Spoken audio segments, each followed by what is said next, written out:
Okay, so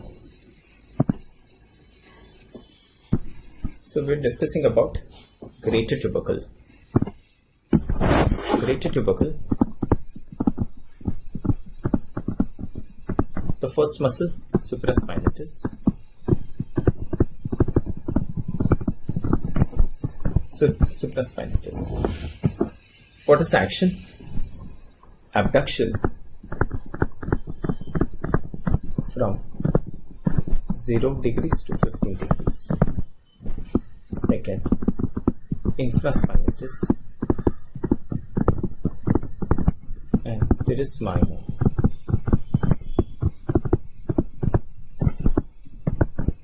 Action is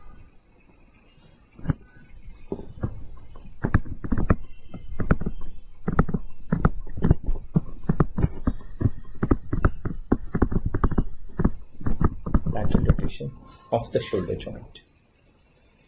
Okay. So lesser tubercle, greater tubercle. Now I'll just finish up this. Abduction at the shoulder joint. 0 to 15 degrees of abduction is done by whom? Supraspinatus. 15 to 90 degrees of abduction is done by whom? Deltoid. And 90 and above, abduction is done by serratus anterior, trapezius, and lateral rotation of scapula. Lateral rotation of scapula. Okay, we'll just finish that also. Abduction at the shoulder joint. Topic is abduction at the shoulder joint.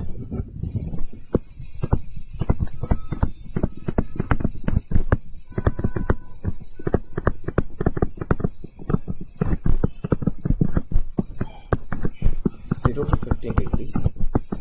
We call this as initiation of abduction, and this is done by supraspinatus. 15 to 90 degrees. Acromial fibers of deltoid.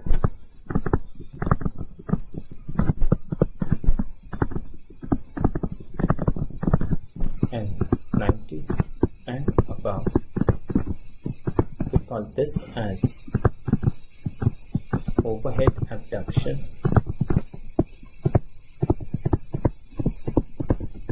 and this is done by whom? Serratus anterior, trapezius, serratus anterior, trapezius, and lateral rotation of scapula. Serratus anterior, trapezius, and lateral rotation of scapula. Clear to all of you? So that's about abduction at the shoulder joint. A very important topic. Fine. Done, all of you? Now, we'll continue. See now, this is the bicipital groove, the lateral lip, the medial lip, and this is the floor of the bicipital groove. So what is attached to the lateral lip of the bicipital groove? Pectoralis major. What is attached to the medial lip of the bicipital groove? Any guess? To the medial lip is the teres major. Teres major. And what is present in the floor of the bicipital groove? One, latissimus dorsi. And you know, there's a tendon which lies on the latissimus dorsi. A muscle which is intracapsular in origin. Yes, what is that?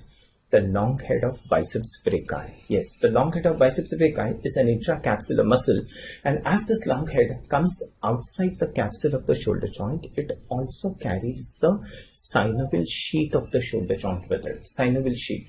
So contents of bicipital groove will be one, latissimus dorsi. Second, the long head of biceps brachii with the synovial sheath of the shoulder joint, and you know, there are two arteries which binds around the humerus. One from front, one from back. The one from front is known as what? Anterior circumflex humeral. The one behind is posterior circumflex humeral. Now this anterior circumflex humeral gives a branch, and this branch is going to ascend up. What do we call this as? Ascending branch of anterior circumflex humeral artery. Okay.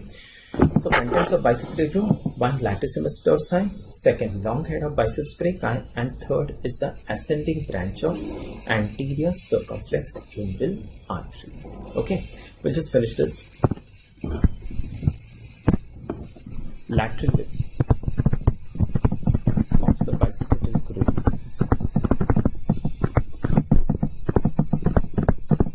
Lateral lip of bicipital groove. Musculus pectoralis major.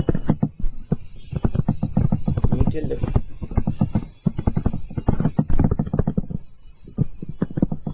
Teres major. Okay, and in the bicipital groove, latissimus dorsi, long head of biceps brachii,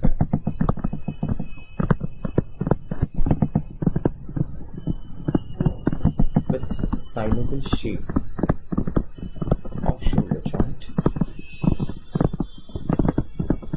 shape of shoulder joint, and third, ascending branch of anterior circumflex humeral artery. Ascending branch of anterior circumflex humeral artery. Okay.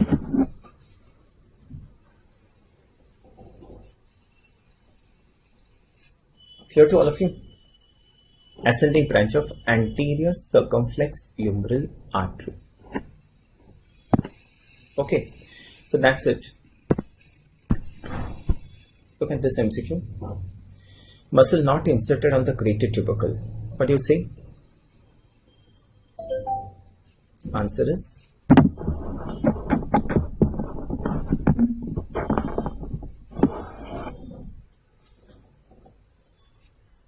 subscapularis. Clear, no? Answer is subscapularis. Yeah. Contents of bicipital groove are. So this is a PGI type of MCQ. A is right, yes. B is right, yes. C, no. D, no. E, no. So answer would be A and B. A and B. Clear? Fine.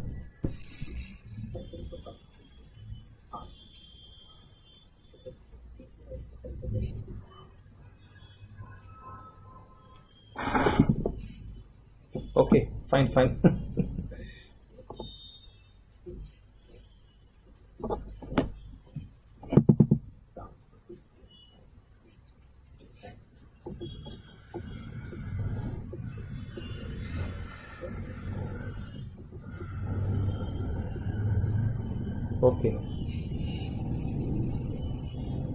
Okay, contents of bicipital groove.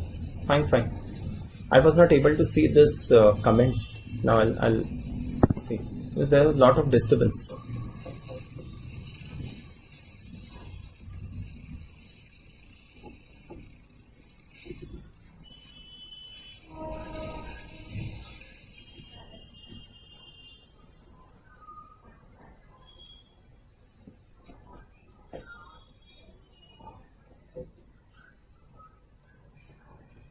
Okay, just wait. Fine, just wait.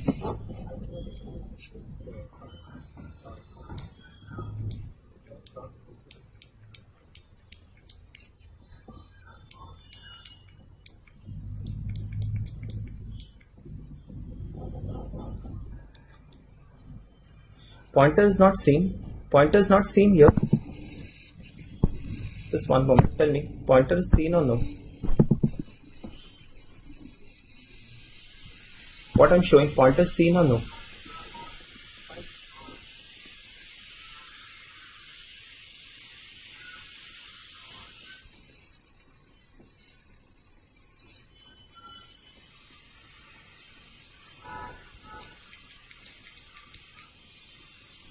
Cannot see this pointer.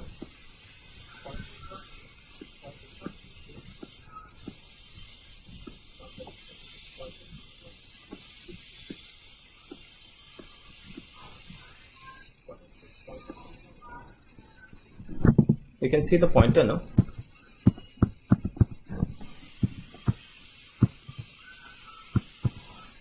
Okay, fine.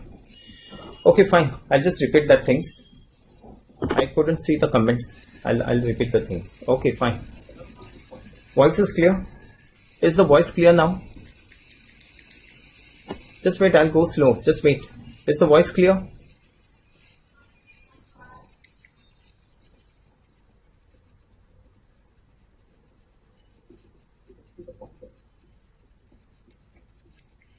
Is the voice clear?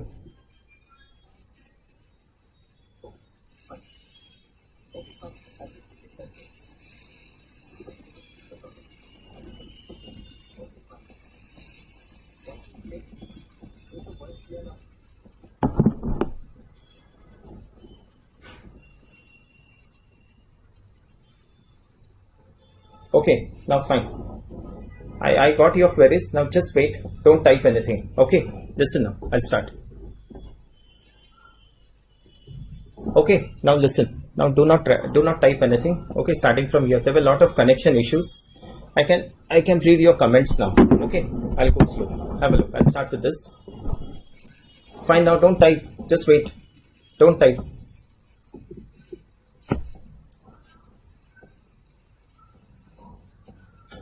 Don't type now. Okay, I'll start. Just have a look.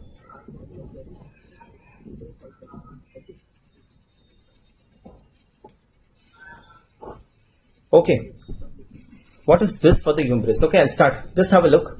What is this for the humerus? That's a lesser tubercle. If anyone, okay, I'm starting from here. Okay, I'm starting now. Just wait now. Don't sit and type anything. This is a lesser tubercle. What is attached to the lesser tubercle? Subscapularis. Attached to the lesser tubercle is subscapularis. I'm repeating again. Now listen. Do not type anything. I'm repeating again. Just wait now. Okay. So what is attached to the lesser tubercle? Subscapularis. And this subscapularis lies anterior to the shoulder joint. It goes in front of the shoulder joint. And when this subscapularis contracts, what does it do? It turns the arm inwards. What is this? Medial rotation. So what is the action of subscapularis? Medial rotation at the shoulder joint. Medial rotation. Fine. Now, what is attached to the greater tubercle? I'll be writing this. Just listen this first. Just listen. Greater tubercle, there are three muscles which are attached. Three muscles. One is the supraspinatus, second infraspinatus, and third is teres minor. Supraspinatus, infraspinatus, and teres minor. So what is the action of supraspinatus? When this supraspinatus contracts, what does it do? It takes the arm upwards. What is this? Abduction. Supraspinatus action is abduction at the shoulder joint, but abduction from 0 to 15 degrees. 0 to 15 degrees of abduction is done by whom? Supraspinatus. Okay. 15 to 90 degrees of abduction is done by whom? Deltoid. And 90 and above, who does this? Serratus anterior, trapezius. And when we do this overhead abduction, the scapula also turn outwards. And this is what we call as lateral rotation of scapula. Okay. So that's about abduction at the shoulder joint. Just have a look at this. Is there any see here, lesser tubercle I have written. Lesser tubercle. What is attached here is subscapularis. And what is the action of subscapularis? Medial rotation at the shoulder joint.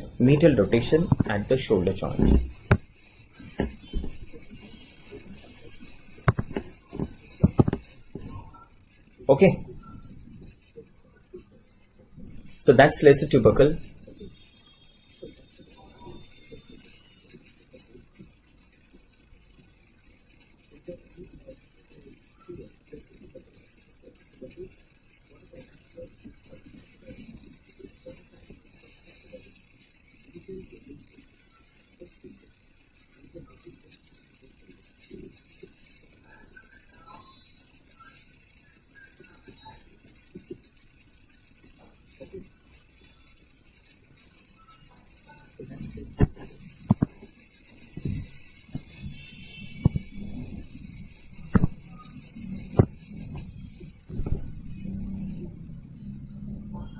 Okay, this is fine.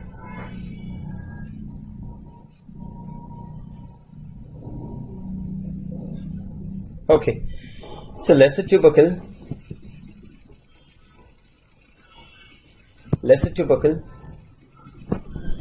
What is attached is subscapularis.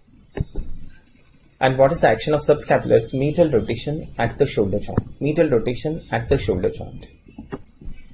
Greater tubercle.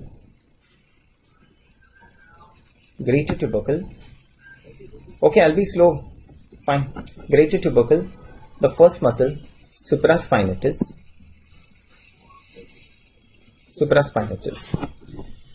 Action of supraspinatus. Abduction from 0 to 15 degrees. I'll repeat everything. Just be with me now. Be with me. There's a lot of lag in what I'm saying and what you are looking at. There's a time difference in between. So no, it takes time. So greater tubercle, action, first muscle is supraspinatus. Action is abduction from 0 to 15 degrees.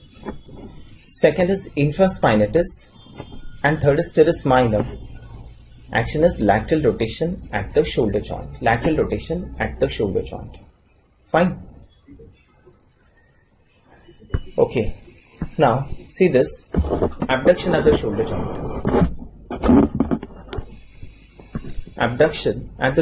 Okay, I'm writing it again.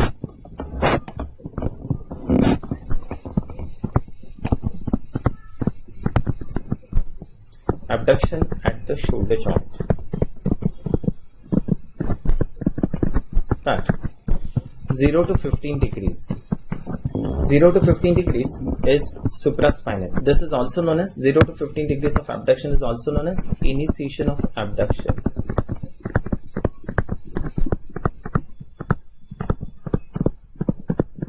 Fine. And who does this? Supraspinatus.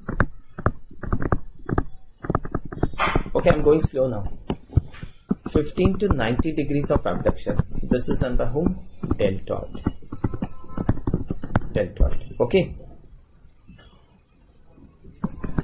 Acromial fibers.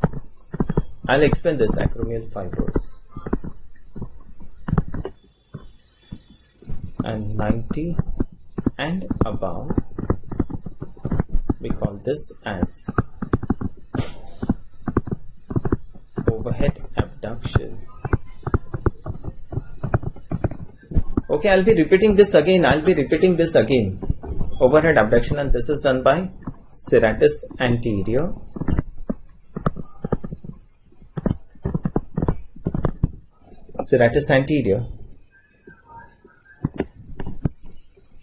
Trapezius.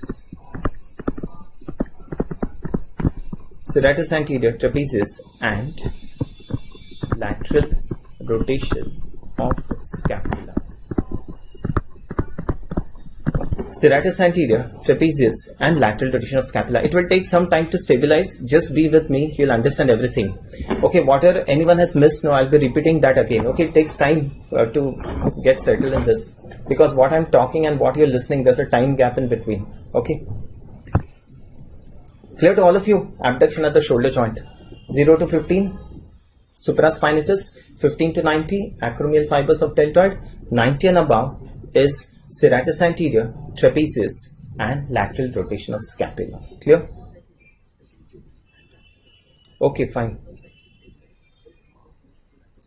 Clear to all of you? I'll proceed. Yes? Tell me. This is clear? Abduction at the shoulder joint is clear?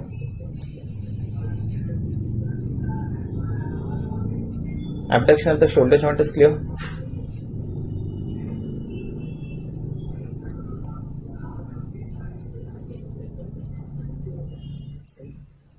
Okay. Now see this. Can you see the pointer? You tell me. Can you see the pointer here? Can you see the pointer here? Yes? Okay. Starting here now. This is the bicipital groove. This is the bicipital groove. This is the lateral lip of the bicipital groove. Lateral lip. This is the medial lip of the bicipital groove. Okay, the lateral lip, the medial lip of the bicipital groove. What is attached to the lateral lip of bicipital groove? Attached to the lateral lip is pectoralis major. Pectoralis major. Fine. So attached to the lateral lip of bicipital groove is pectoralis major. Attached to the medial lip of the bicipital groove is teres major. Just listen to this. I'll be writing. Lateral lip, pectoralis major. Medial lip is teres major. And what is inserted in the floor of the bicipital groove? In the floor. 1. Latissimus dorsi. 2nd. The long head of biceps brachii with the synovial sheath of the shoulder joint.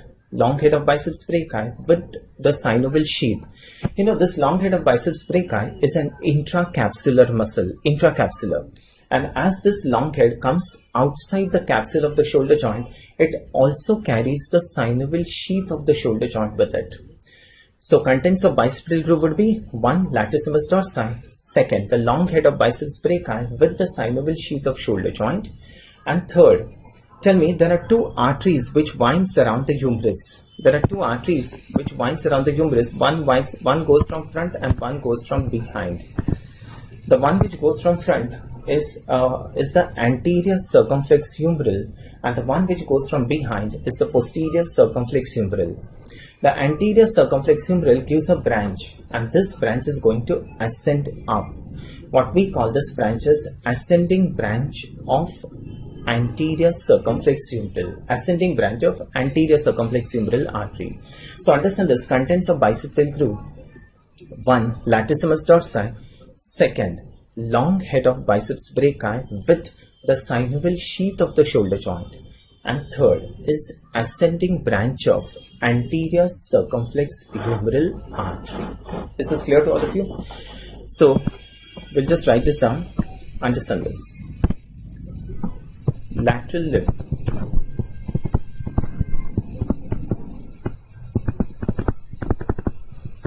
Lateral lip of the bicipital groove. Muscle attached is.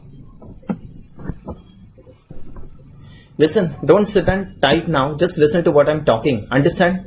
Do not type anything. Just listen and write what I'm writing. No typing now. Is this clear? Otherwise, I'll stop the chat.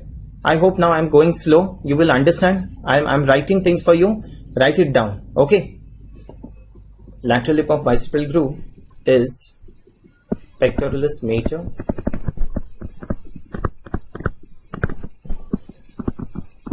Medial lip, teres major.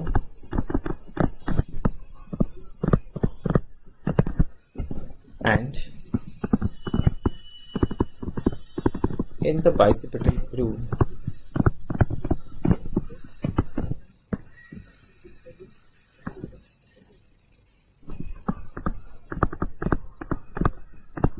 latissimus dorsi,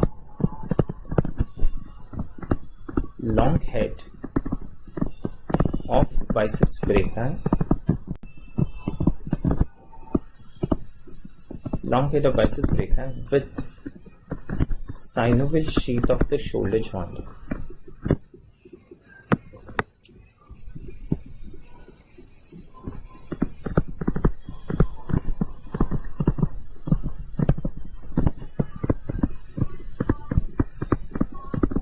Synovial sheath of the shoulder joint.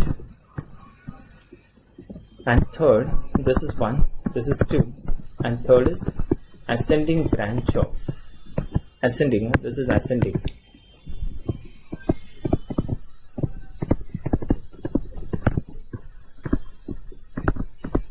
Ascending branch of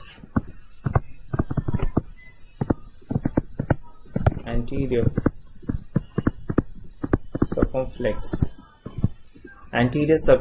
humeral artery.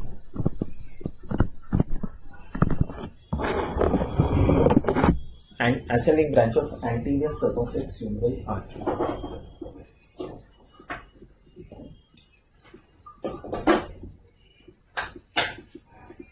Clear?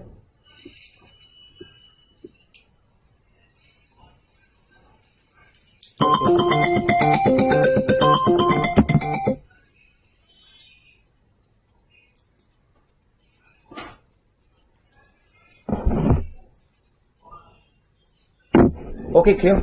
we'll proceed now. Fine. I'll show you everything. I'll show you the pictures. I'll show you everything. Okay, just be with me. You'll understand everything. Only thing is that it takes time. It takes a lot of time here. Okay. Fine. Starting with the next muscle. Important muscles we'll discuss in details. Okay. Pen sound. Okay, I'll start now. Just have a look now. Listen now. Listen. Clear to all of you? Writing is over. Now listen. What is this muscle here? You can see the pointer now. I'm showing you the pointer now. What is this muscle here? This is the deltoid. Deltoid. This is the deltoid. Okay. Now, this is the deltoid. Now, deltoid has got three types of fibers. One, these are the anterior fibers. The anterior fibers which begins from the clavicle. What do you call this as? Clavicular fibers or the anterior fibers of deltoid. These are the anterior fibers. Now, what is this for the scapula? That's the spine of the scapula. Spine. Okay. Spine of the scapula. And what are these fibers? These are the posterior fibers. Posterior fibers of deltoid. The posterior fibers of deltoid begins from the spine of the scapula. And if you trace the spine laterally, what is this process? This is the acromion process. And what are these fibers of deltoid known as? Acromial fibers. So, what are the three types of muscle fibers that a deltoid has? One is the anterior fibers, one is the posterior fibers, and the acromial fibers. Okay. Now, what is the action of anterior fibers? Have a look. Anterior fibers are in front, here, anterior. When they contact, what will they do? Look, one moment, just have a look. Understand this now. Okay, anterior fibers are in front. When they contact, what will they do? They are going to take the arm forwards. What would this be? They will take the arm forwards like this. This is flexion. And they would also turn the arm inwards. Inwards like this. Inwards. What is this going to be? Medial rotation. So what is the action of anterior fibers of deltoid? Anterior fibers of deltoid will cause flexion and medial rotation. Just one moment. Flexion and medial rotation.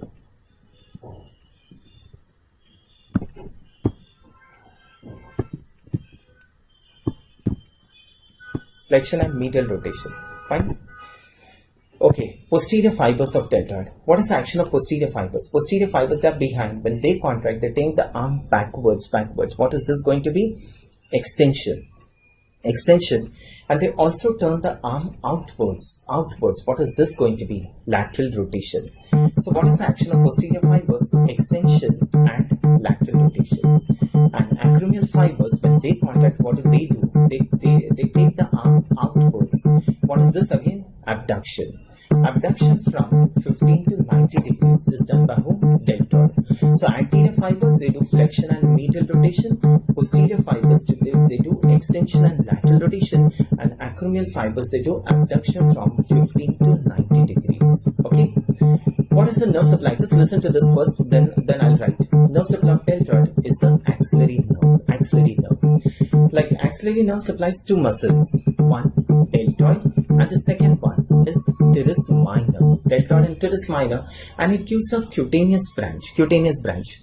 What is this cutaneous branch supply? It is cutaneous. So it supplies the skin. What is this aspect of the arm? The lateral aspect. Now we divide this lateral aspect into two parts, an upper half, a lower half. Upper lateral aspect, lower lateral aspect. The skin over the upper lateral aspect of the arm is supplied by whom? Axillary nerve. Okay, so axillary nerve supplies one deltoid, teres minor, and it gives a cutaneous branch named the upper lateral cutaneous nerve of arm.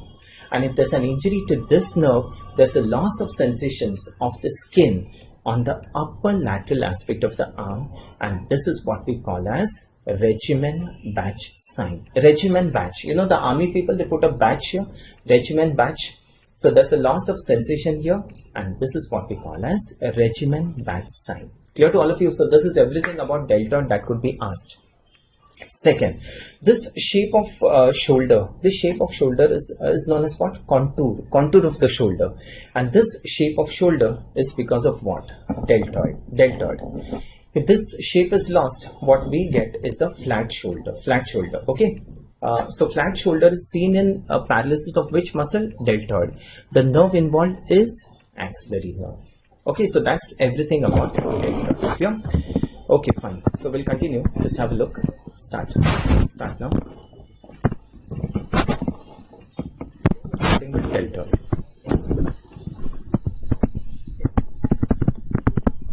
Okay. Now deltoid, make 3 arrows like this. For 3 types of fibers it has. 1. Anterior,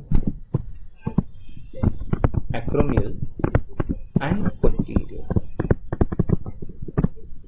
Anterior, acromial and posterior. So what is the action of anterior fibers? Anterior fibers do flexion. Anterior fibers, they do flexion and medial rotation.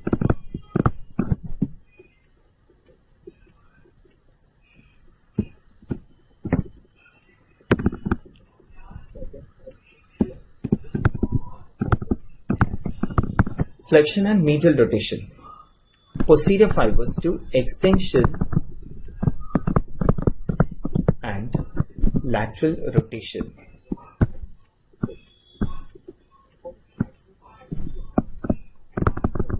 Extension and lateral rotation. Okay. And acromial fibers does abduction from 15 to 90 degrees. Clear to all of you? Flexion and medial rotation.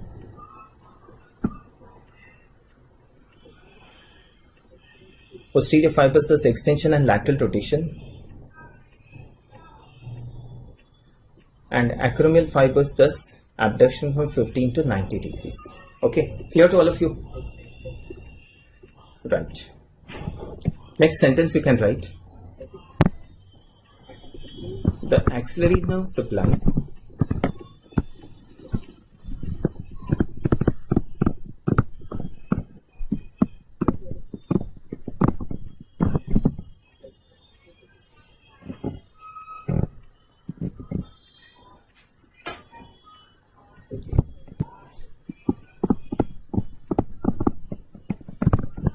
supplies deltoid, teres minor and gives a cutaneous branch.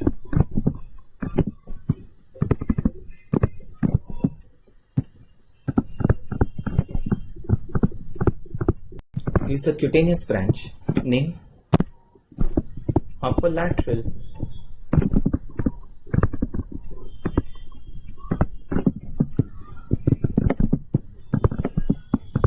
cutaneous nerve of arm. Okay, so the axillary nerve supplies deltoid, teres minor and gives a cutaneous branch named upper lateral cutaneous nerve of arm. And if there's an injury to this nerve, this is what we call as the regimen batch sign.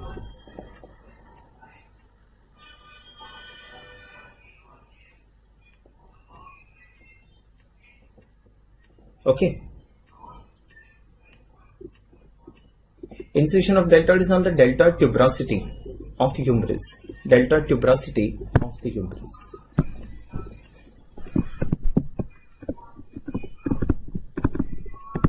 Regimen batch sign. Okay. So that's about deltoid. Clear to all of you? A very important MCQ, a very important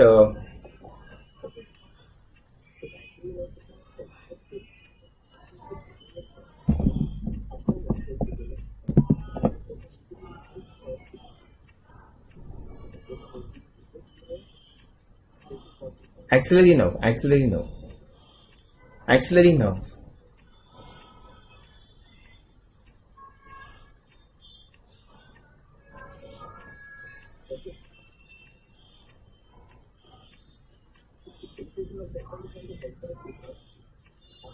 One moment.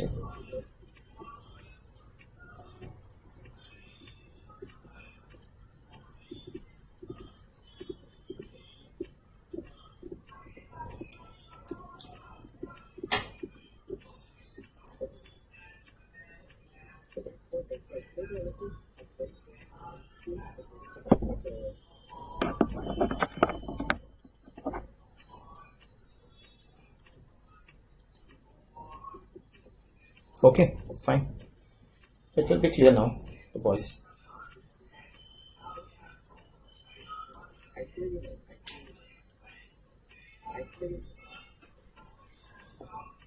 Okay, fine, clear to all of you. So that's about deltoid.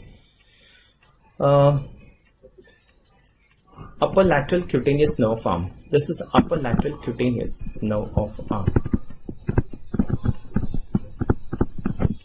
Okay, clear. So that's everything about deltoid.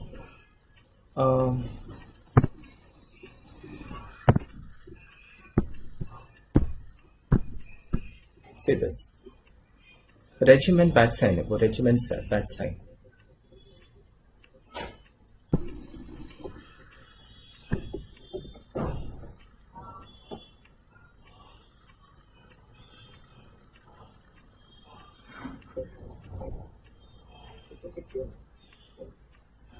I'll show you that. Clear? So answer this. Insertion is on the deltoid tuberosity of humerus. Deltoid tuberosity of humerus.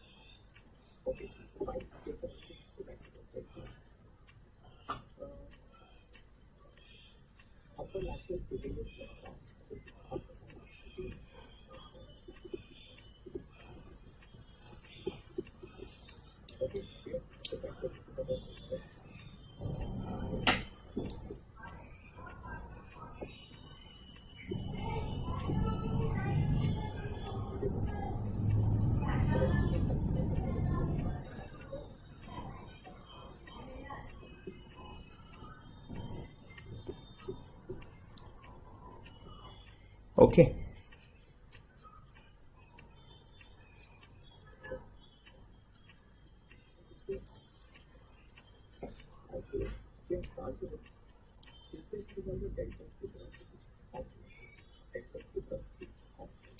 Answer this.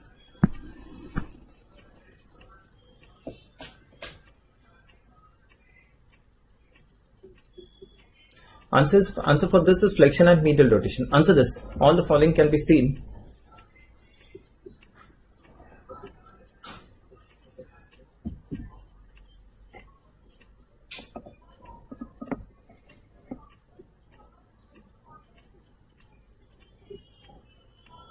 Okay. Full question is not seen. Sorry.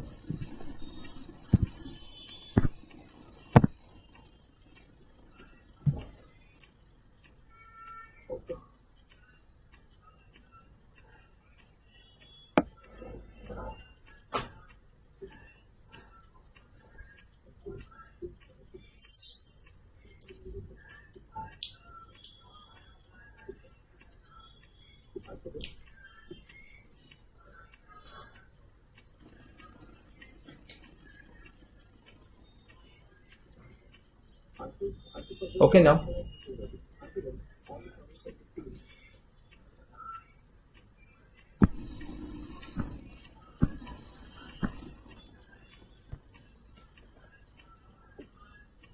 Okay, I'm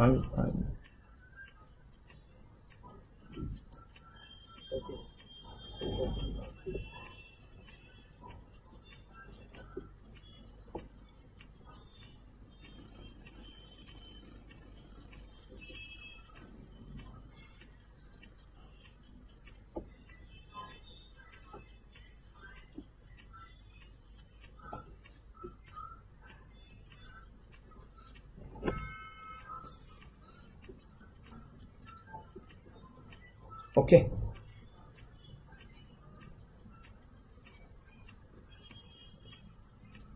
So loss of rounded contour of shoulder. Okay, loss of rounded contour. This is due to injury to the axillary nerve. And the shoulder which we get is known as a flat shoulder. So that's a flat shoulder. Loss of sensations on the upper lateral aspect of the arm. Yes, and this is what we call as the regimen batch sign. Regimen batch sign. Atrophy of the muscle. Yes, when there's loss of nerve supply, there is going to be an atrophy. And loss of overhead abduction. Yes, overhead abduction is done by whom? Serratus anterior, trapezius, and lateral rotation of scapula. Clear? So answer would be D. D for this. Okay, clear. See the next muscle now. Fine, fine. See this muscle. This muscle which arises as digitations from the from the lateral border of the ribs, from the lateral aspect of the ribs, a muscle which arises as digitations. What is this? This is the serratus anterior. Serratus anterior. Okay, so this muscle which begins from the lateral aspect of the ribs is serratus anterior. Okay, now where is the insertion of serratus anterior? Serratus anterior begins from the lateral aspect of the ribs. Now, where is the insertion of serratus anterior? Look now, if that's a scapula, okay, this is a scapula. Scapula is lying on the ribs. It's on the ribs. So what is this surface of the scapula known as? Costal surface. Costal surface, it's on the ribs. So this is the costal surface. And what is this surface known as? Dorsal surface. Dorsal. Okay. If this is my right scapula, my right, for the costal surface, if this is my right scapula, what is this border here? This is going to be the medial border. Medial border. So costal surface ka medial border. A muscle which begins from the ribs as digitations, from the lateral aspect of the ribs as digitations, comes and gets inserted on the costal aspect medial border. Costal aspect medial border. This is the serratus anterior. So serratus anterior ka origin is from the lateral aspect of the upper 8 ribs. Insertion, costal aspect on the medial border. So when this muscle contracts, what does it do? It takes it pulls the scapula outwards along the chest wall. It takes the scapula outwards, and this is what we call as, what is this movement known as? When the scapula goes outwards along the chest wall, and this is what we call as protraction of scapula. Protraction of scapula. Okay, so protraction of scapula is done by whom? Serratus anterior. And this protraction is very commonly seen in whom? You've seen a boxer. When a boxer gives a punch, the scapula keeps on going outwards. And serratus anterior is therefore known as what? A boxer's muscle. Serratus anterior is therefore known as the boxer's muscle. Clear? So that's about serratus anterior. And when this serratus anterior is paralyzed, when this serratus anterior is paralyzed, now what happens? When a person begins a movement, attempts a movement, the medial border of scapula becomes prominent. And this is what we call as winking of scapula. Winking of scapula. So winking of scapula is due to paralysis of what? Serratus anterior. Winking of scapula, paralysis of serratus anterior. Any other muscle whose paralysis leads to winking, any other muscle. One is serratus anterior, the second one is trapezius. Paralysis of trapezius also causes winking of scapula. Okay. Now, what is the difference? What is the difference? I mean, how do we know that this is winking due to paralysis of trapezius and this is winking due to paralysis of serratus anterior? Okay. See this. Look at this slide.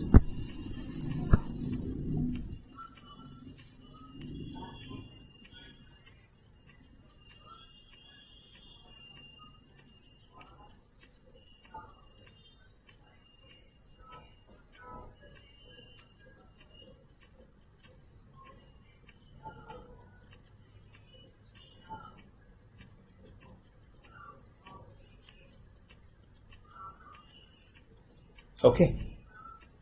Nerve supplies long thoracic nerve. Yes. See this slide. This is a visual slide. If this comes as a visual for you. Now, this is winking on attempting movement. On producing movement, if a person gets a winking, this is due to paralysis of serratus anterior. So, winking on attempting movement is serratus anterior. And there's another condition. Look at this. The person is at rest. The arm is at rest. And still there is a winking of scapula. This is due to paralysis of trapezius. So winking of scapula is caused due to paralysis of one serratus anterior and trapezius. So winking at rest, trapezius, and winking on attempting movement, serratus anterior. Clear to all of you? Okay, following this? Okay, so let's start with this serratus anterior.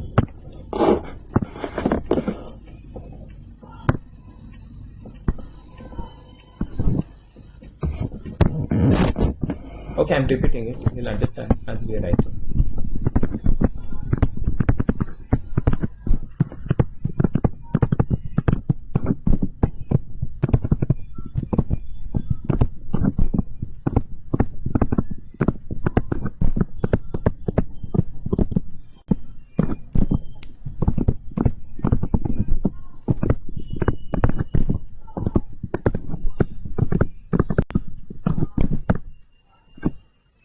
digitations. Lateral aspect of upper 8 ribs as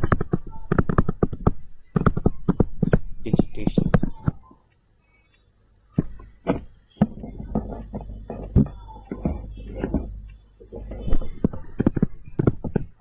Insertion.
Protraction of scapula, and second is lateral rotation of scapula.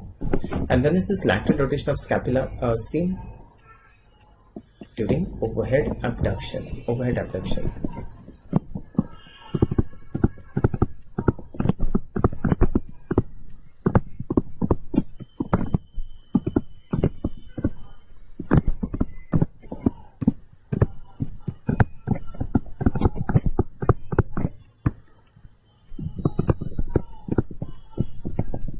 Serratus anterior.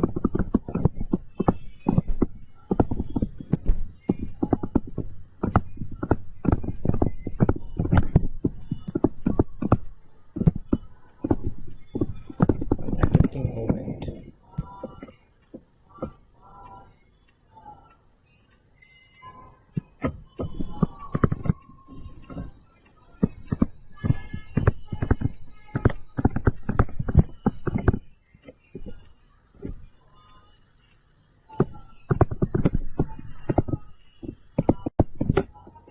Rest.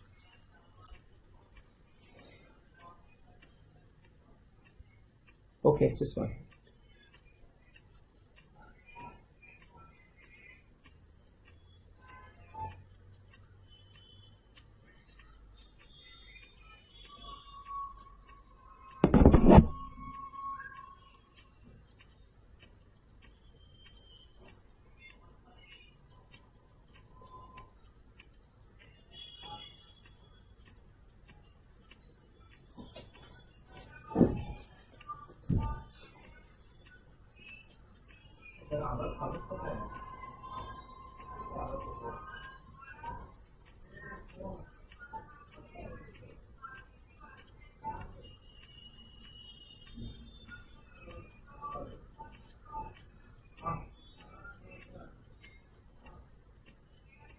आपकी थोड़ा phone करता हूँ एक lecture के ऊपर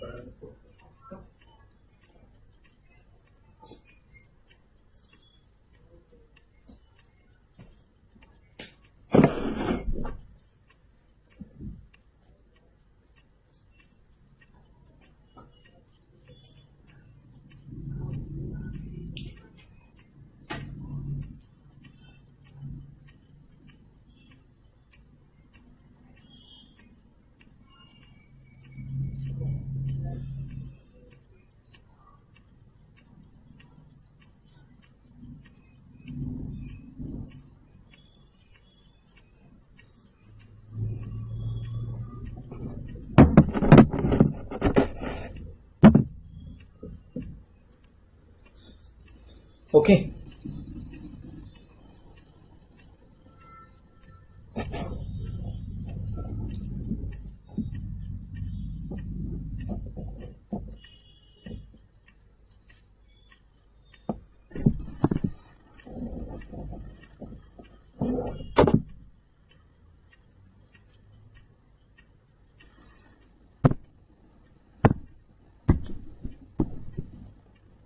Okay, fine. Now listen here.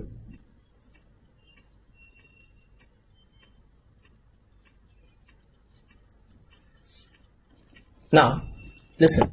Once the scapula goes outwards along the chest wall, what do you call this as? Protraction. Once the scapula goes outwards along the chest wall, that's protraction. The scapula has to be brought back to its normal position. It has to be brought back to its normal position. And what do you call this as? Retraction of scapula. Okay. So retraction of the scapula would be done by whom? This would be done by the muscles which are beginning from the vertebral column. Okay. Which begins from the vertebral column and attached to the medial border of the scapula. Okay, so the muscles which begins from the vertebral column and attached to the medial border of the scapula, this group of muscles is known as the rhomboids. So what is the action of rhomboids? Rhomboids, when they contract, they cause retraction of scapula. Okay, listen, if you people are not following now, I'll stop. Clear? I'll stop this lecture. I'll finish this much and I'll stop. Okay, then let Deepti madam decide who will take the class. Okay, if you're not able to follow, if there's so much of disturbance, I'm stopping the class after some time. Fine. Right. So this muscles which begins from the vertebrae and they get inserted on the spine of the scapula, on the medial border of the scapula. This group of muscles is known as the rhomboids. This is rhomboids minor and this is the rhomboids major. When this rhomboids contract, they bring the scapula back. They take the scapula back, and this is what we call as retraction of scapula. Retraction. So retraction of scapula is done by whom? Rhomboids. The rhomboids minor and the rhomboids major. Okay, and look at this, this big muscle. Normally we are not able to see this rhomboids because this rhomboids are covered by this big muscle. What is this big muscle? Trapezius. So trapezius has got three types of fibers. These are the upper fibers of trapezius, these are the middle fibers, and these are the lower fibers of trapezius. Lower fibers. Upper fibers of trapezius, when they contract, what do? They cause shrugging of shoulders. The middle fibers of trapezius, they begin from the spines of the vertebrae, they begin from the thoracic vertebrae, and they are inserted into the spine of the scapula. Spine. Okay, what is this? These are the middle fibers of trapezius, and the middle fibers of trapezius, when they contract, they do what? They pull the scapula back, and this is what we call as retraction of scapula. Retraction. And the lower fibers of trapezius, they turn at an angle, and look, they get inserted here. They turn at an angle and they get inserted. When these fibers, they contract downwards, what are they going to do? They're going to pull the scapula up, and this is what we call as overhead abduction. So when we're saying overhead abduction of the arm is done by serratus anterior, trapezius. Now which fibers of trapezius are this? The lower fibers of trapezius. Lower fibers. Okay. So there are three types of fibers of trapezius: the upper fibers, the middle fibers, and the lower fibers. Upper fibers, they do what? Shrugging of shoulders. The middle fibers, they pull the scapula back, that is retraction. And the lower fibers, when they contract, they do overhead abduction. So what I want you to understand is retraction of scapula is done by whom? The rhomboids minor, the rhomboids major, and the middle fibers of trapezius. Middle fibers of trapezius. Okay. So look at the slide.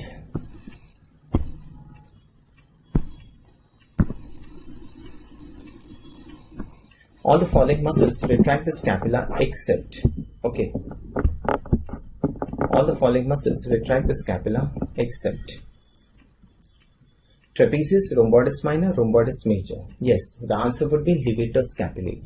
Levator scapulae causes elevation of scapula. Elevation. Okay, it's not retraction. Clear?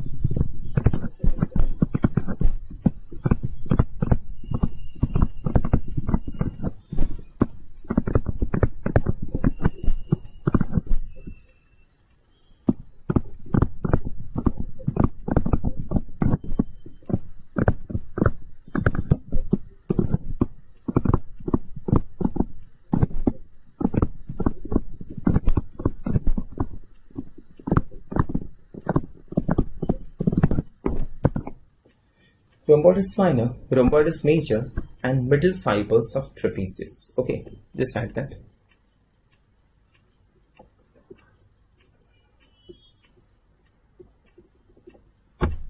Retraction of scapula is done by rhomboidus minor, rhomboidus major, and the middle fibers of trapezius. Clear? So that completes this part of. Now we start with the main topics.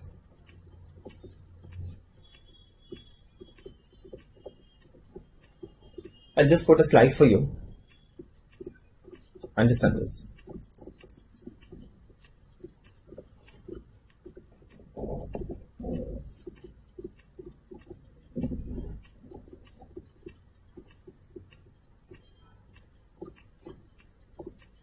Okay.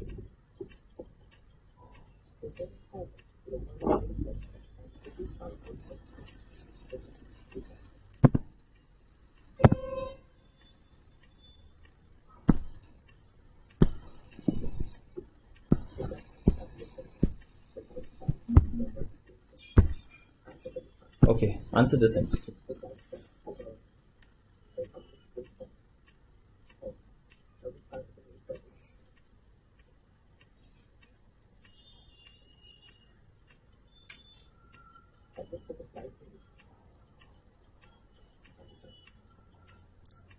Okay, let me finish this much, then we'll stop. Okay. True about abduction at the shoulder joint. Muscular tendinous cuff. One moment. True about abduction at the shoulder joint. Muscular tendinous cuff stabilizes the shoulder joint. Muscular tendinous cuff is the rotator cuff. Yes, it stabilizes the shoulder joint. Supraspinatus initiates abduction. Nerve supply of rhomboids is the nerve to rhomboids. Supraspinatus initiates abduction. Yes, supraspinatus initiates abduction. Serratus anterior and trapezius also helps in abduction. That's right, overhead abduction. Multipinnate deltoid clavicular fibers is the main abductor. Wrong. Which fibers of deltoid are the main abductors? These are the acromial fibers of deltoid. Acromial fibers are the main abductor. And last, axillary nerve injury has no effect on abduction. What do you say? That's wrong. If the axillary nerve is injured, deltoid is paralyzed, abduction would be lost from 15 to 90 degrees. Okay? Is this clear to all of you? So answer for this would be A. This is a PJ MCQ. A is right, B is right, C is right, and D is right. D is wrong. A, B, and C. Clear? Okay. Fine. True about abduction. So A, B, C. Okay, starting with the next topic, axilla. Starting with axilla. Fine. Now, just 1 minute. Okay. Starting with the axilla, understand this. These are very important topics. Just have a look. Now, this area, you can see the pointer, no? This area that we're looking at, this is the axilla. This area is the axilla. Now, what are the boundaries of the axilla? The muscles which are beginning from here and going to the humerus, what are they going to form for the axilla? Anterior wall of the axilla. The muscles which are going from the scapula to the humerus, what are they going to form? The posterior wall of axilla. So what would the boundaries of axilla be? One is the anterior wall, one is going to be the posterior wall. Now, these are the ribs. So what wall is this going to form? The medial wall of axilla. So the medial wall of axilla would be formed by the ribs. And the muscle which begins from the ribs has digitations. What was that? Serratus anterior. So the medial wall of axilla would be formed by the ribs and the serratus anterior, and the lateral wall would be formed by the humerus. So what are the boundaries of the axilla? Anterior wall, posterior wall, medial wall, lateral wall. Okay, now we'll start with this. Have a look. Okay, I'm going to stop this lecture now. Let me finish this much. The first break I'll stop. Okay, then Dipti madam is going to decide who is going to teach you people. Fine. If you're not able to follow, my mistake, right? So let Dipti madam decide who is going to teach you. I'll stop here now at this point of time. Okay, let me finish this topic, right? Okay, this is the axilla. So what is this muscle here? This is the pectoralis major. Pectoralis major. Pectoralis major. We remove this pectoralis major. What is the muscle that we are going to see beneath the pectoralis major? That would be the pectoralis minor. Pectoralis minor would begin from the ribs and would be attached to the coracoid process. That would be the pectoralis minor. So pectoralis major, below that would be pectoralis minor, and there is a small muscle which is inserted below the clavicle, on the undersurface of the clavicle. What is that known as? Subclavius. So anterior wall. All these muscles are going to form what for the axilla? What is this for the axilla? Anterior wall of axilla. So anterior wall of axilla would be formed by one pectoralis major, pectoralis minor, and the subclavius. Okay, so that is anterior wall of axilla. Starting with axilla, starting with the anterior wall. Okay, starting with anterior wall formed by pectoralis major, pectoralis minor, and subclavius. Pectoralis major, pectoralis minor, and the subclavius, they form the anterior wall of axilla. Now, coming to the posterior wall. So this is going to form the anterior wall of axilla.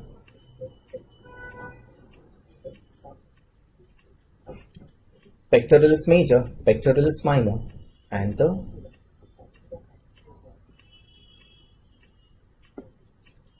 subclavius. Fine. So topic is axilla, and we are starting with the boundaries of axilla.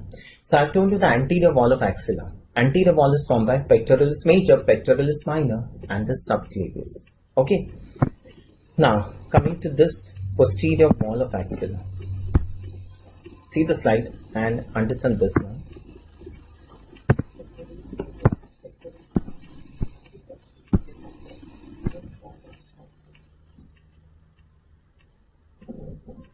Okay, I'll start. Have a look. What is this aspect of the scapula? You can see the pointer now. What is this aspect of the scapula? Costal aspect. That's a costal aspect. And what is this border? This is the costal surface of the scapula. And what is this border? This is the medial border. This is the medial border. What is the muscle attached to the costal surface? Medial border. That's the serratus anterior. To the costal surface, medial border is the serratus anterior. Now, what is this muscle which begins from the costal surface of the scapula? Okay, understand this now. Animals walking on four legs, ancestors walking on four legs, the scapula used to be like this, and this surface of the scapula faces the ground, and this surface of the scapula is therefore known as the inferior surface of the scapula. A muscle attached to this surface is therefore known as the subscapularis. Okay, so what is attached to this surface? That is subscapularis. Have a look at this. This muscle is the subscapularis muscle, and where is the insertion of subscapularis? Here, that's the lesser tubercle. So that's the subscapularis attached to the lesser tubercle. And I told you, what is the action of subscapularis? It does medial rotation at the shoulder joint. Okay, so this is the subscapularis. Fine. Have a look at this now. What is this aspect of the scapula? This is the dorsal aspect of scapula. And what is this big muscle here? One moment. This big muscle. This is a muscle which begins from the spines of the thoracic, lumbar, and sacral vertebrae. A muscle which arises from the iliac crest. And this big muscle goes and gets inserted into the floor of the bicipital groove. Yes, and this is the latissimus dorsi. So what is the origin of latissimus dorsi? Begins from the spines of the thoracic, lumbar, and sacral vertebrae. Begins from the iliac crest, and this big muscle goes and gets inserted into the floor of the bicipital groove. Okay, now origin is here, insertion is on the humerus. When this muscle contracts, what does it do? It takes the arm like this towards the body. What is this? It pulls the arm towards the body. This is adduction. It would pull the arm backwards, because this is a muscle of the back going in front. So it pulls the arm backwards. And what is this? This is extension of the shoulder joint, extension. And this muscle is coming from behind forwards. It is coming from behind forwards. So when it contracts, it does what? Medial rotation, medial rotation.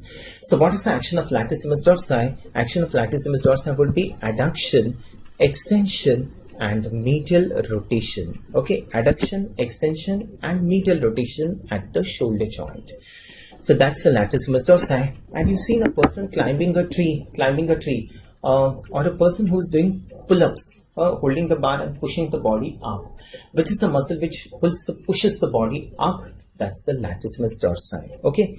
So latissimus dorsi is also known as the climber's muscle. Climber's muscle, latissimus dorsi. I told you, what is a boxer's muscle?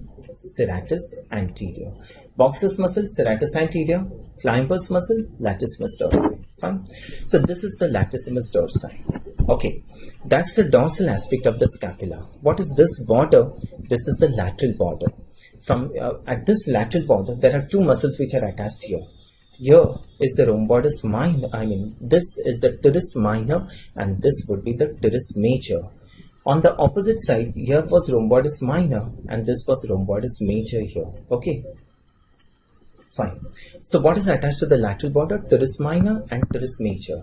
And this teres major begins from the lateral border of the scapula, and this teres major goes and gets inserted on the medial lip of the bicipital groove. Okay, the teres major goes and gets inserted on the medial lip of the bicipital groove. I've told you this. Attachment on the medial lip is teres major. Fine. So now just have a look at this. Slightly difficult. This is understand now. So, what is this muscle? This is the latissimus dorsi. What is this muscle? This is the teres major. Teres major. Okay, and here would be teres minor actually. The teres minor would begin from here and would be attached to the greater tubercle. This would be the teres minor. If we remove this teres minor, the moment you remove this teres minor, you'll see a muscle here. A muscle which is in front of the teres minor. It is anterior to teres minor. A muscle which begins from the costal surface of the scapula. Costal surface, the same muscle we have seen here. Look at this. This is the subscapularis. Subscapularis. Okay, but subscapularis is present on the costal surface of the scapula. Where are we looking this from? This we are looking from back side. Okay, so we will not see the subscapularis until and unless we remove the teres minor. The moment you remove the teres minor, the muscle what we are going to see here is the subscapularis. So here would be the subscapularis. This is the teres major, and this is the latissimus dorsi. Latissimus dorsi, and these three muscles together are going to form the posterior wall of axilla. Posterior wall. So posterior wall of axilla would be formed by subscapularis, teres minor, and teres major. Subscapularis, subscapularis, teres major, and the latissimus dorsi. Latissimus dorsi. Now look, the same slide I'm showing you from anterior aspect. Anterior. Okay. What is this muscle? This is the subscapularis, right? Subscapularis. At the lower border of the subscapularis, if you see, you'll see a muscle which is coming from the dorsal aspect and getting inserted on the medial lip of the bicipital groove. What is this muscle going to be? This is going to be the teres major. Teres major. On the lower border of teres major, you'll find a muscle coming from behind, coming from the dorsal aspect and getting inserted into the floor of the bicipital groove. And what is that? Latissimus dorsi. So if you look from front, if you look from the costal aspect, you'll find three muscles here. Subscapularis, the teres minor here, the teres major here, and the latissimus dorsi. And these three muscles are going to form what?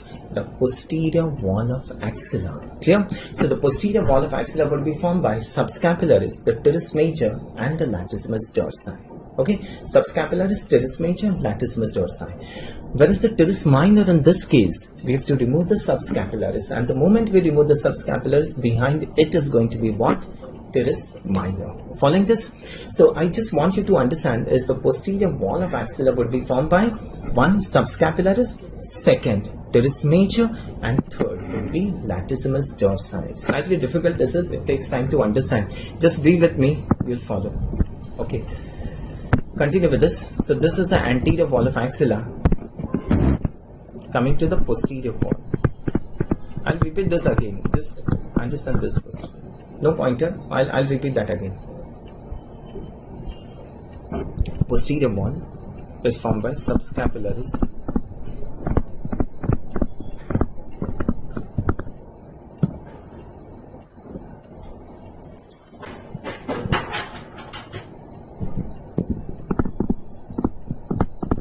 subscapularis teres major. I'll repeat that. And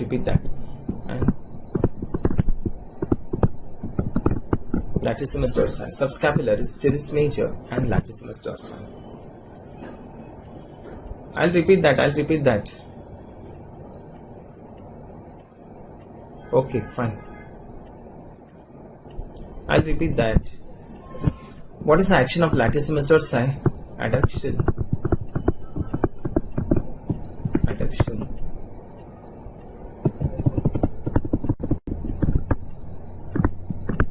External rotation.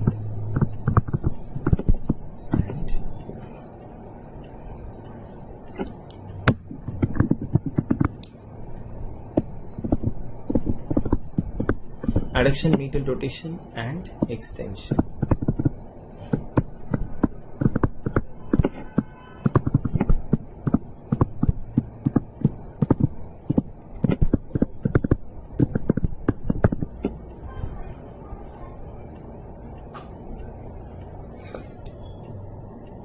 I'll repeat that for you, you'll understand.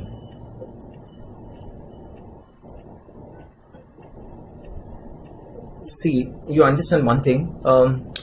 Posterior wall of axilla, we are not looking from back side. Understand one thing. Posterior wall of axilla, we are not looking from back side. We are looking from front. The moment you remove the anterior wall, what we see is the posterior wall. Okay, the moment we remove the anterior wall, we'll be looking the posterior wall of axilla. This is done now.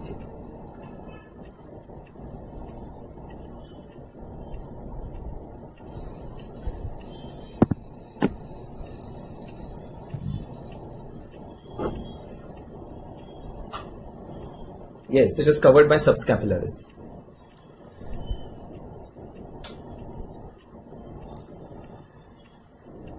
Okay, so see once again, understand once again. Anterior wall of axilla is formed by what? Pectoralis major, pectoralis minor, subclavius. This is clear? Pectoralis major, pectoralis minor, subclavius. Now we remove the anterior wall, and what are we going to see now? The posterior wall. So posterior wall, you're looking from front, and that is why the first muscle which is going to form the posterior wall would be subscapularis, not teres minor. Again, I'm telling you, teres minor is behind the subscapularis. So when we're looking at the posterior wall of axilla, when we're looking from front, you would see the subscapularis muscle. Just below the subscapularis would be what? Teres major, and just below the teres major would be latissimus dorsi, and this is how the posterior wall of axilla is formed. Okay, you'll understand. I'll show you the slides. It takes time, just be with me, you'll follow everything. Okay. Coming to the medial wall. Medial wall formed by the ribs and serratus anterior. Medial wall is formed by the ribs and serratus anterior. Okay. And last, lateral wall. Lateral wall is formed by the humerus. And there's a muscle here. I've not shown you the muscle.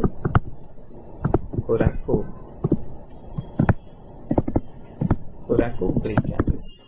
So lateral wall is formed by the humerus and coracobrachialis. Okay, you'll understand it. You'll understand everything. You'll understand. Just be with me. You'll understand. I'll show you the slides. First, try to understand this. Then see the slides. It will be clear to you. It takes time. Clear? Okay, fine. So that's about the axilla. Now, just one more thing. There's something else for the axilla which is left. Have a look at this and understand now. Okay, this is done.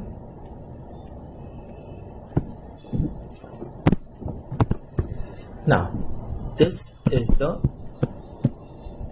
manubrium sterni. That's the body of the sternum. This is the clavicle in front.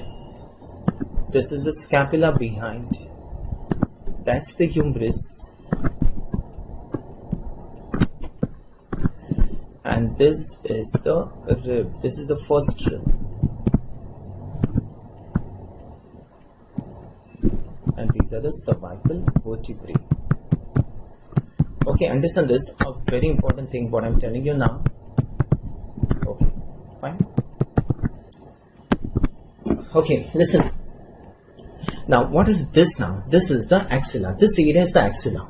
Now, the muscles which are beginning from the sternum and going towards the humerus, what are they going to form for the axilla? Anterior wall. This is clear. The muscles which are coming from the scapula towards the humerus, what are they going to form? The posterior wall. Now, here are the ribs. And so, what wall is this going to be? The medial wall of axilla. And this is going to be the lateral wall of axilla. Clear? Now, what is this for the axilla? This area, this is a very important thing, and this area is exactly lying here, and this is what we call as the apex of the axilla. Apex of the axilla. What are the boundaries of this apex? Who's in front? This is the clavicle. Who's behind? This is the scapula, and this is the first rib. So this is the apex of the axilla. Clear? So what are the boundaries of the apex of axilla? Anteriorly is the clavicle, posteriorly is the scapula, and medially is the first rib. Any structure, if it has to enter into the axilla, it has to enter through this space. Only then would a structure enter into the axilla. Now, what are the structures which come into the axilla through the apex? Okay, just wait, follow me, understand, you'll understand. Now tell me, who's this? What is this? This is the arch of aorta. And what's this? This is the subclavian artery, right? The subclavian artery crosses the outer border of the first rib, and the moment it crosses the outer border of the first rib, it now becomes what? The axillary artery. And this axillary artery would enter into the apex, and here it would come into the axilla. Clear? So this is how the axillary artery enters the axilla through the apex. Something else also comes into the axilla through the apex. Yeah, one moment. What's that? Here. This is C5, C6, C7, C8 and T1. And this is the brachial plexus. And that's how the brachial plexus comes into the axilla. Right? So any structure, if it has to come into the axilla, it has to come through this apex. The brachial plexus comes from the neck into the axilla, So this passage is also known as, neck is the cervix and this is the axilla. So this is what we call as the cervicoaxillary canal. The cervicoaxillary canal or the apex of the axilla. Clear? Okay, let me finish this, then I'll come back to this slide. Apex of the axilla. Apex. The last boundary of the axilla is apex. I'll explain this once again, just be with me. Apex, or this is also known as the cervicoaxillary canal. Cervicoaxillary canal. What are the boundaries?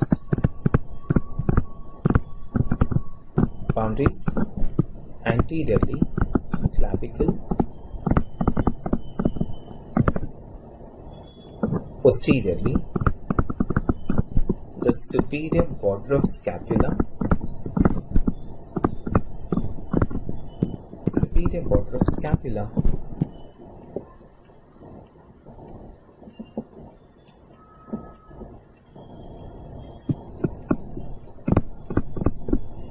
and medially is the outer border of the first rib.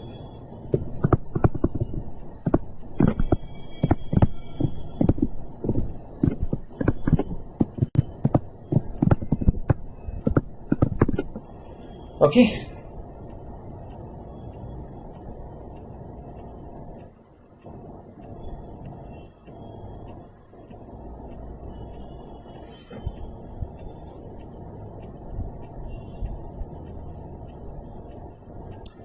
Okay, clear? So that's the apex of the axilla, also known as the cervico-axillary canal. Clear to all of you? Now, I'll just finish the slide. Understand this. This is extremely important. Understand this first, then see the slides. The entire concept will be clear to you. Okay? Fine. Okay, we come back to this. Look, this is so nice. And you tell me now, what is this here? Just below the clavicle.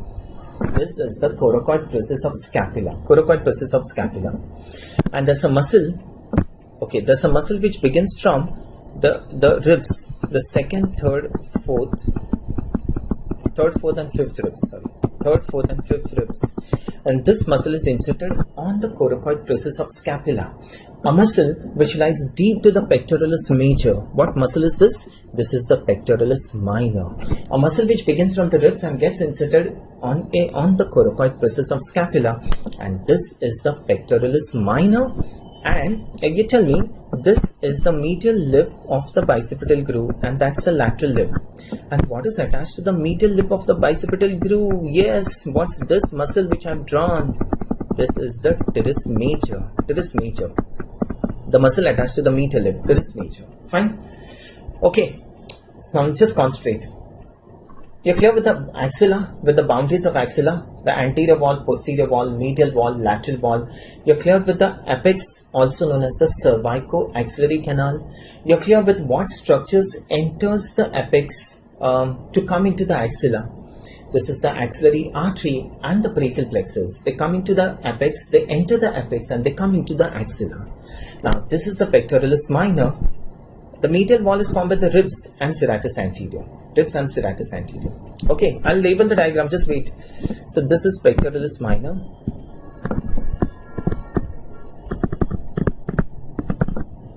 And this is the teres major. This is the teres major. Okay, now see what I'm telling you. Okay, fine. Now tell me, what is this artery? What is this artery? That's the subclavian artery. And the moment the subclavian artery crosses the first rib, what is it now known as? Axillary artery. And this axillary artery enters the apex. It enters the apex and now comes into the axilla. Now this axillary artery at the lower border of this muscle, what is this muscle? Teres major. This is now known as what? Brachial artery. Brachial artery. So this now becomes what? Brachial artery. That's brachial artery. That's subclavian artery. Just wait, don't draw this, just wait. Now you tell me, what is the relation of this pectoralis minor with the axillary artery? Where is the artery with respect to the pectoralis minor? The artery is behind the pectoralis minor. In other words, the pectoralis minor is dividing this axillary artery into three parts. Look how nice it is. From its beginning to the muscle, what is this part? First part. Behind the muscle, that's the second part of axillary artery, and after the muscle, that's the third part of axillary artery. That means axillary artery is divided into three parts by whom? Pectoralis minor. Pectoralis minor. Just see this diagrammatic slides, the slides which I'm drawing, then I show you the actual slides. Things will be very clear to you. Okay? Okay. So that's the first part, that's the second part, and that's the third part. Okay? First part, second part, and third part of axillary artery.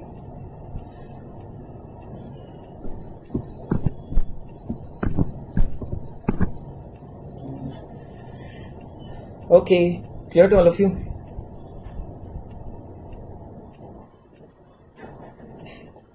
Just finish the slide. Draw the slide, or you can take the photo directly.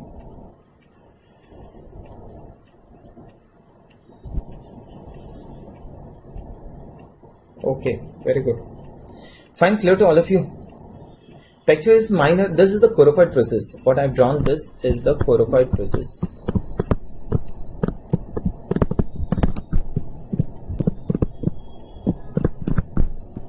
Okay, that's the coracoid process of scapula.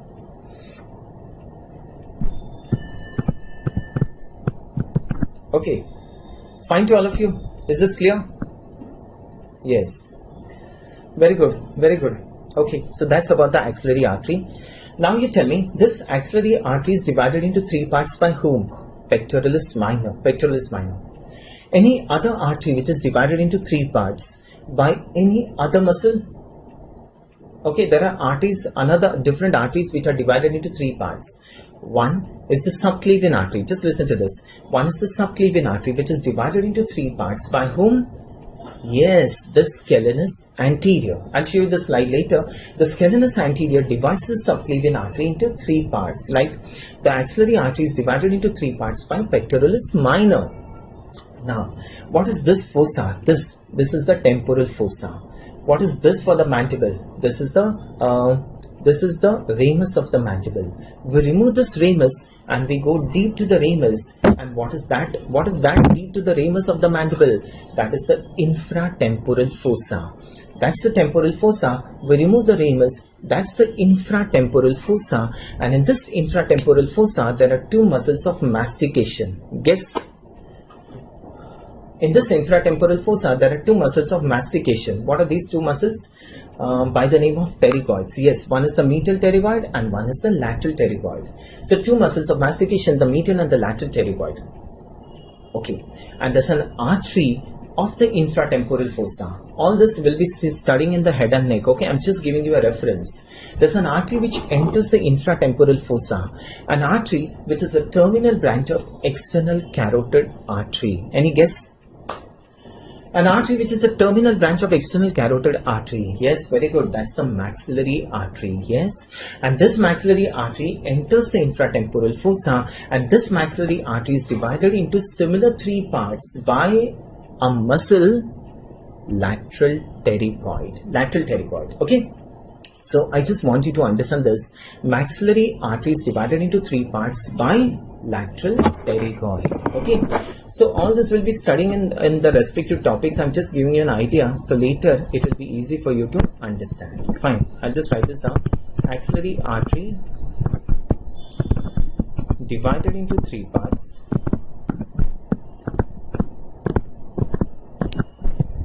by pectoralis minor.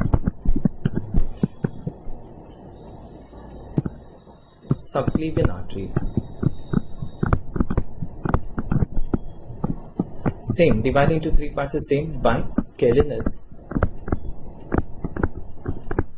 anterior. Subclavian artery is divided into similar three parts by the scalenus anterior. Maxillary artery by lateral pterygoid.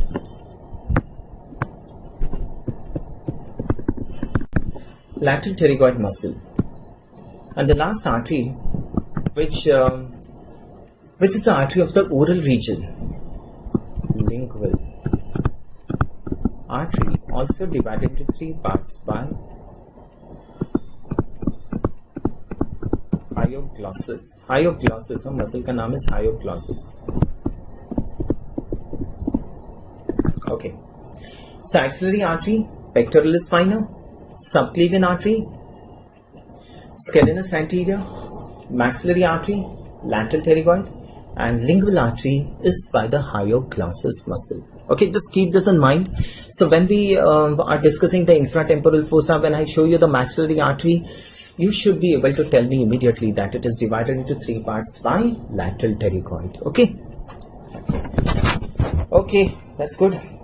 Now see the slides and just try to understand what we have done till now for the axle. Okay, just see the slides now.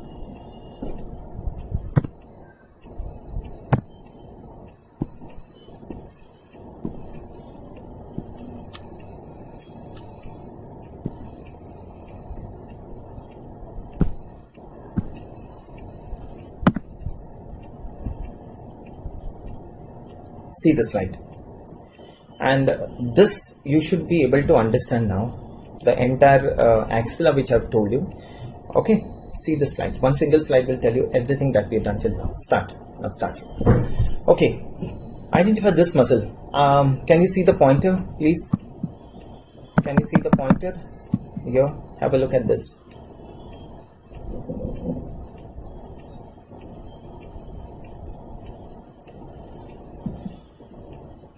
Okay, can you see the pointer? Yes, fine. Have a look. See, this is so nice. Just try to understand. What is this muscle? Well, here, which is cut here. This muscle which is cut here. Identify this muscle. This one.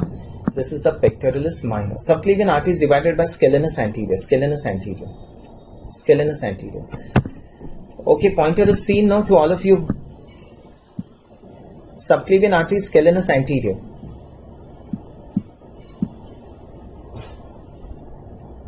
Is the pointer seen? Now this is a very important slide. You have to understand this. Pointer is not seen. Okay. One moment. No.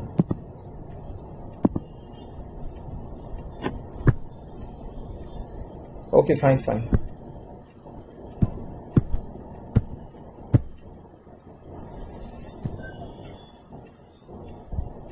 See the slide.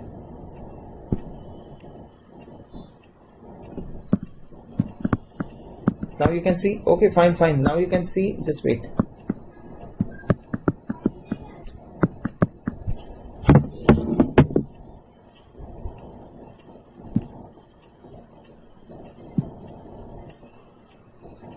I can see the pointer now.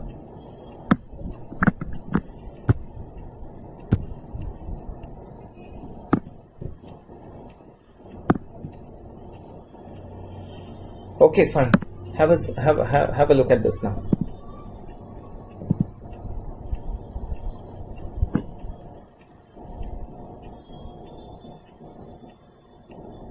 Just one moment.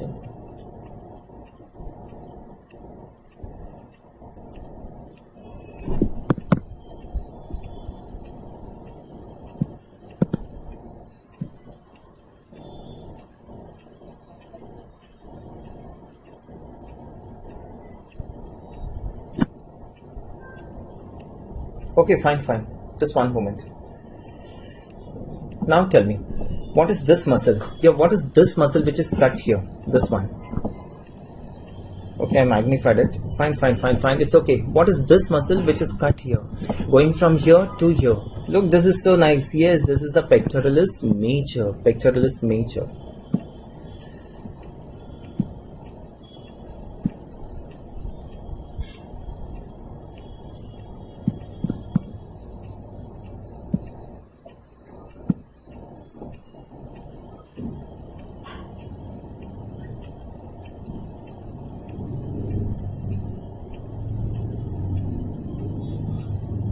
Okay.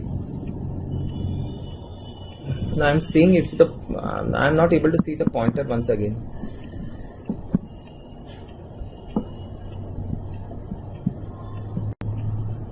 Full screen I'll make.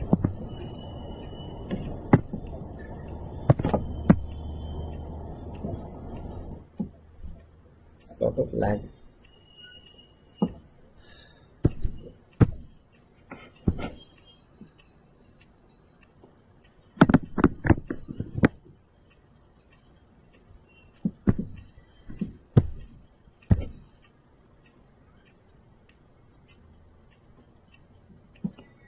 Okay, fine. What is this muscle? I'll start. Okay, what is this muscle which begins from here? What is this muscle? Have a look. What is this muscle? This is the pectoralis major. Okay, that's pectoralis major. Pectoralis major. We remove the pectoralis minor. We remove the pectoralis major. What is this muscle? Look at this muscle. You can see this. This muscle which begins from the ribs and goes to the coracoid process here. Coracoid process. What is this muscle? This is the pectoralis minor. That's the pectoralis minor.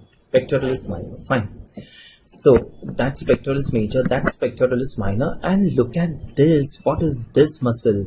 This muscle begins from the costochondral junction, from the first costochondral junction, and is inserted on the clavicle. It is inserted on the clavicle. What is this muscle? The subclavius. Okay, so three muscles you're going to see here.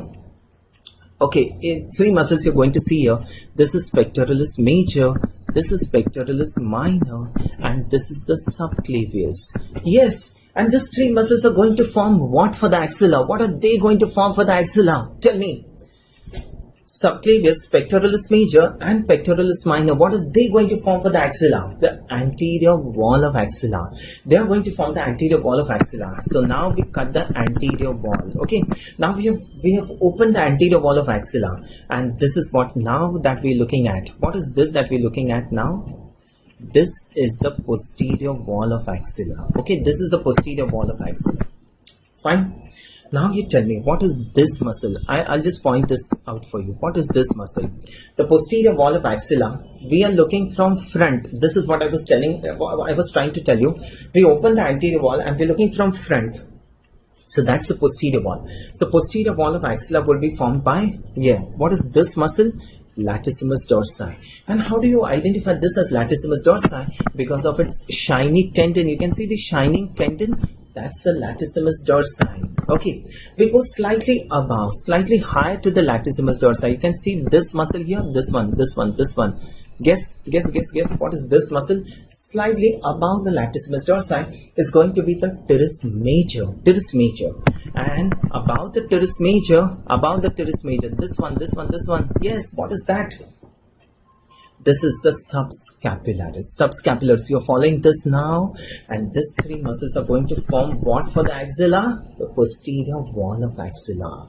So the posterior wall of axilla will be formed by, one would be the subscapularis, the second would be the teres major, and the third one would be the latissimus dorsi. I can't zoom the image. I can't zoom this image. Okay, because this is a full screen. So it goes to the next screen then. Oh, this is so nice. So look, the posterior wall of axilla is formed by subscapularis, the teres major, and the latissimus dorsi.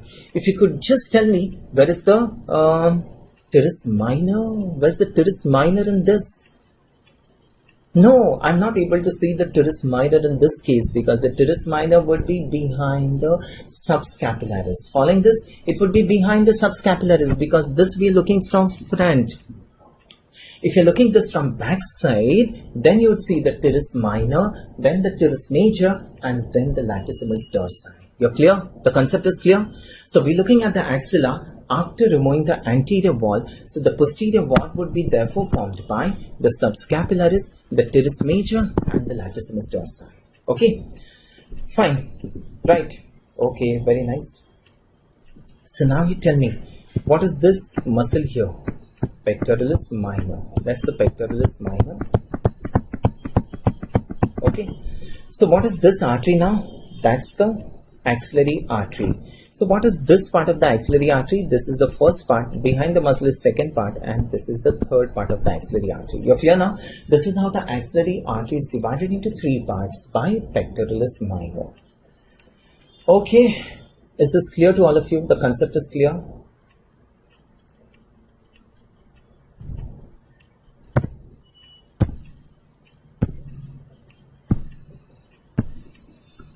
See this. This would be a better image. This full screen I can't zoom because it goes to the next slide. Then I have to come out of this full screen. You'll understand everything. It takes it. I first have to tell you things, then I have to show you the slides. So it takes some time. Just be with me. You'll understand everything. Okay. Okay. Fine. Perfect.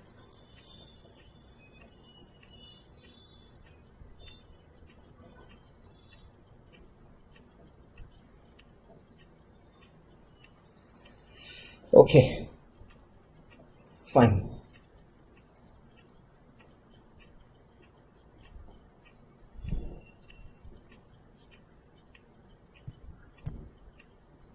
So that's about the axilla. Clear to you? This is a bigger picture.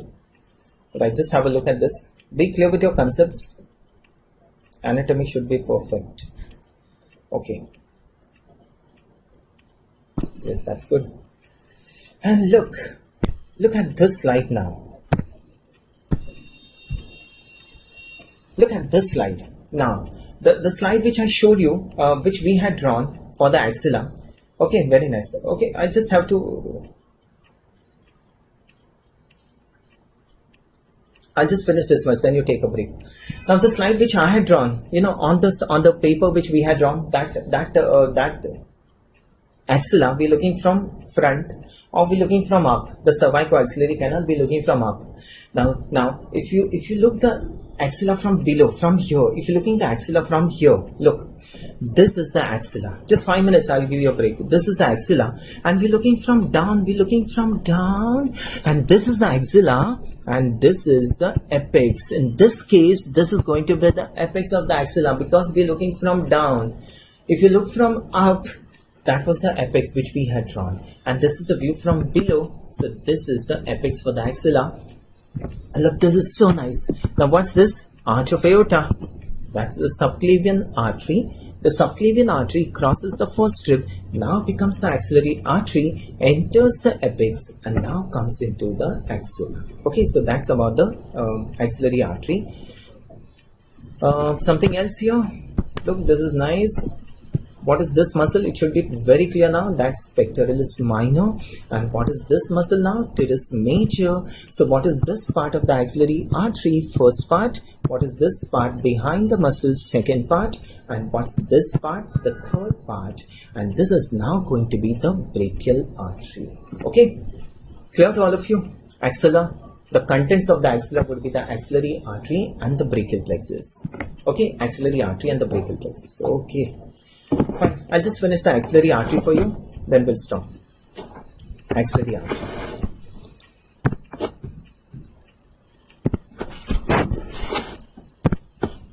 Starting with axillary artery. I'll just finish this axillary artery. You know those muscles now. You know the muscles. Fine, that's fine. Axillary artery, one continuation of, just finish this first.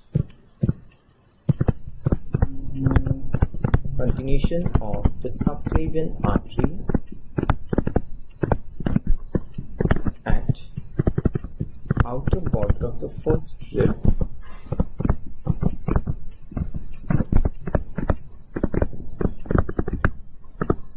outer border of the first rib. Second, continues as brachial artery at the lower border of teres major.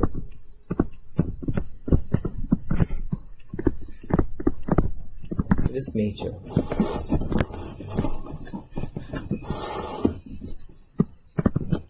Next, divided into three parts.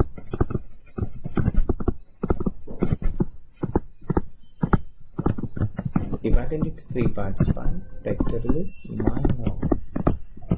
Okay, just 5 minutes. I'm finishing this axillary artery. I'll give you a break now. Okay, divided into three parts by pectoralis minor. Fourth, branches.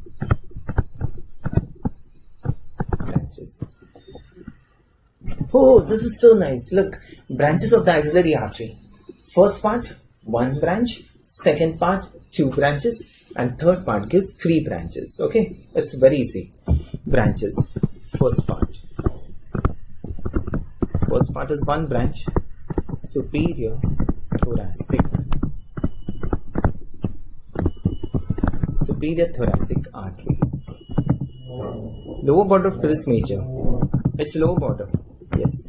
Second part gives lateral thoracic and thoracoacromial.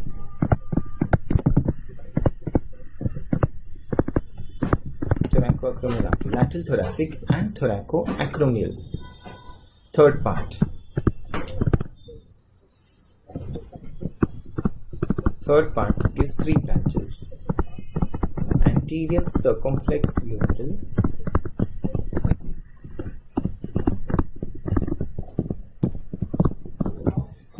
posterior circumflex humeral, anterior circumflex humeral, posterior circumflex humeral, and there's an artery which runs on this surface of the scapula. You know what was this surface of the scapula known as? This surface, costal surface.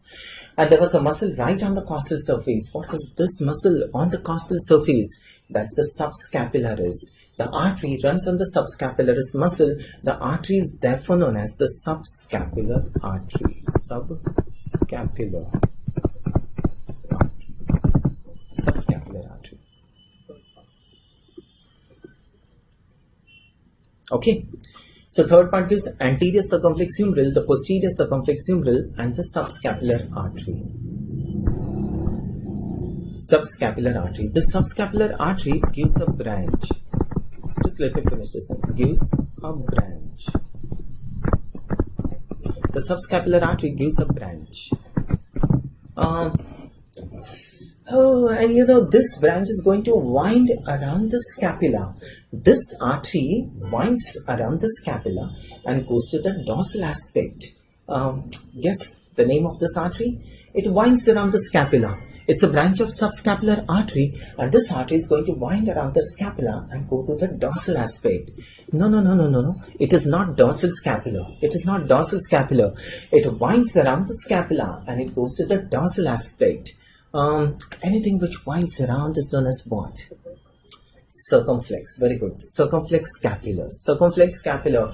And this artery is therefore known as the circumflex scapular. It winds around the scapula. It goes to the dorsal aspect of the scapula. And why does it go on the dorsal aspect of the scapula? Because on this dorsal aspect, there's a big anastomosis. Remember, there's a big anastomosis on the dorsal aspect of the scapula, and that is why this artery goes to the dorsal aspect. Okay, so it gives a branch, and what is the name of this branch? Circumflex scapular artery.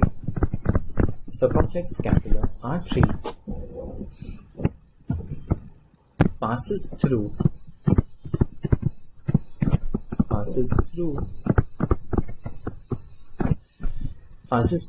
the upper triangular space. I'll tell you this later. What is it? Passes through the upper triangular space and takes part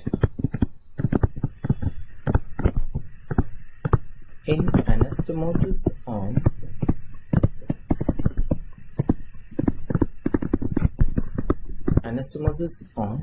dorsal aspect of scapula.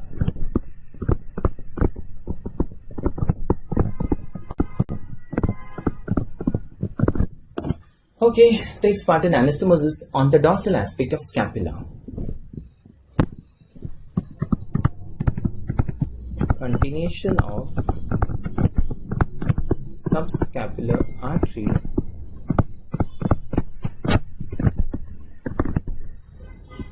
is known as, I'll tell you this, thoracodorsal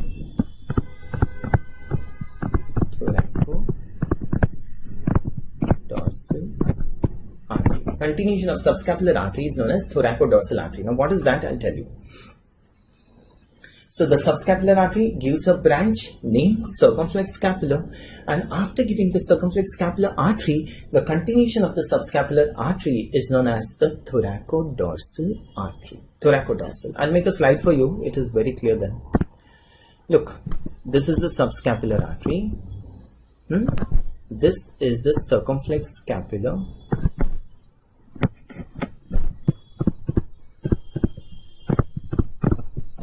Subscapular,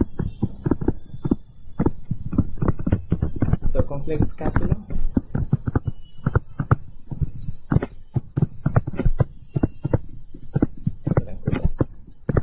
okay, that's it. Subscapular, circumflex scapula, and thoracodorsal.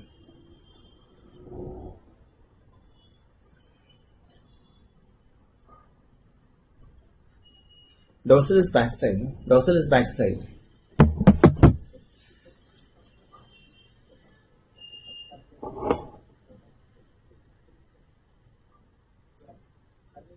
Clear to all of you?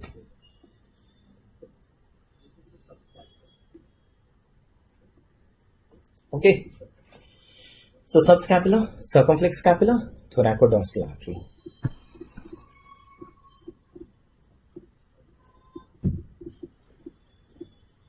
Right? You take a break then. I'll then continue after the break. Okay. 15 minutes break.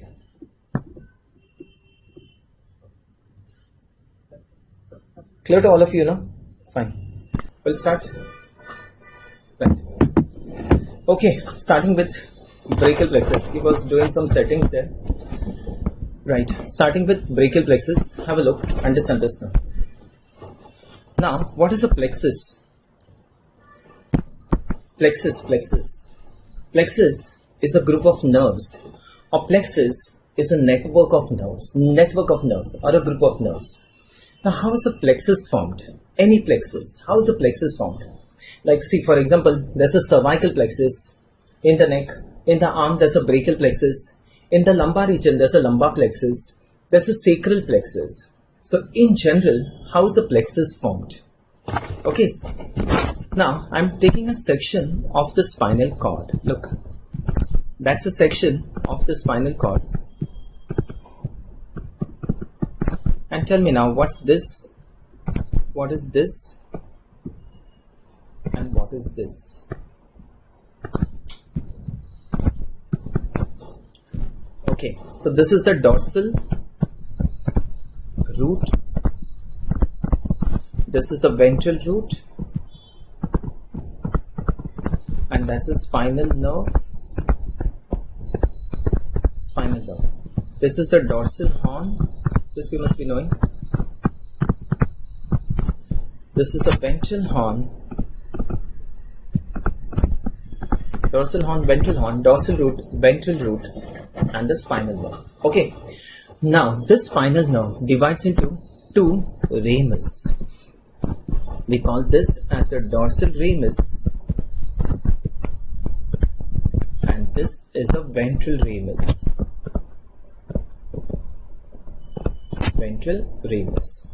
Dorsal ramus, ventral ramus. So that's a normal section of the spinal cord. In the spinal cord, we have a dorsal horn, ventral horn. Dorsal horn gives rise to the dorsal root. The ventral horn gives rise to the ventral root, and that is what forms a spinal nerve. The spinal nerve now divides into a dorsal ramus and a ventral ramus. Clear to all of you?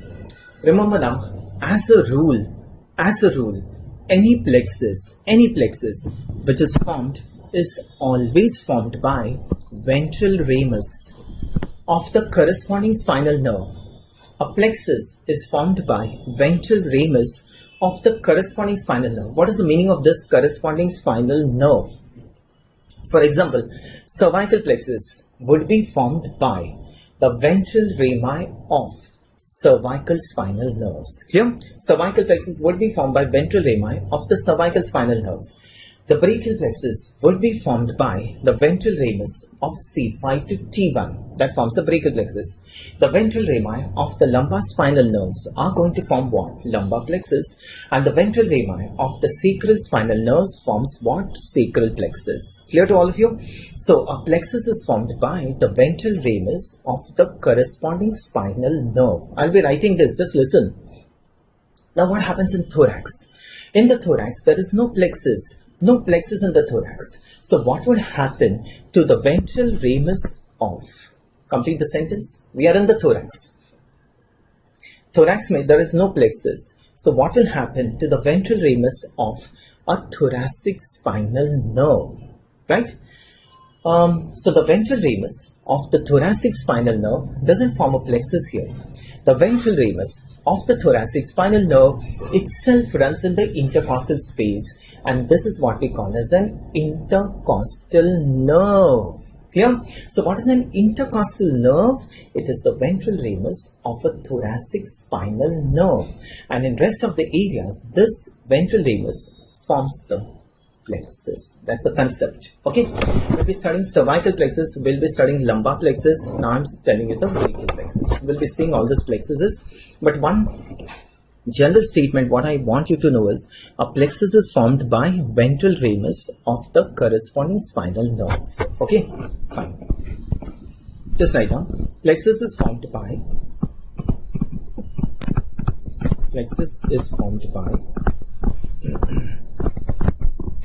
ventral ramus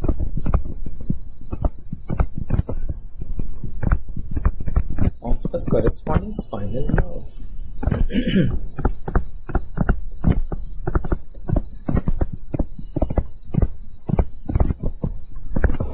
plexus is formed by the ventral ramus of the corresponding spinal nerve. Look, this is very easy, very interesting. Understand this. Understand the clinical relevance of this.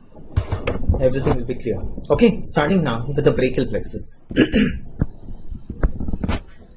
Now, this is C5, C6, C7, C8 and T1. So what are these? What are these? These are the ventral rami. That's the ventral ramus of C5, ventral ramus of C6, C7, C8 and T1. In case of brachial plexus, the ventral rami are known as roots. Roots. Topic है brachial plexus. Brachial plexus.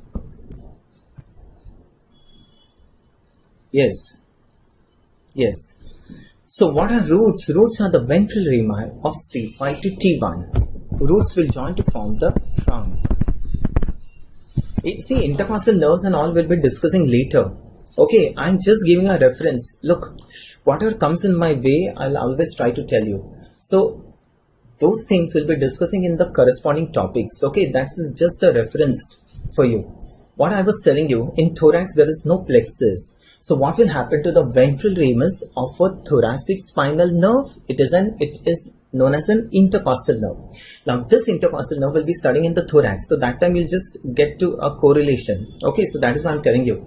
We concentrate on the main topic, but I just give such references. So later it is easy to correlate. Okay, fine. Okay, so roots. The roots will join to form the trunks. Trunks will divide into divisions. Divisions will join to form the cords, and the cords will give branches. Okay, roots, trunks, division, cords, and nerves.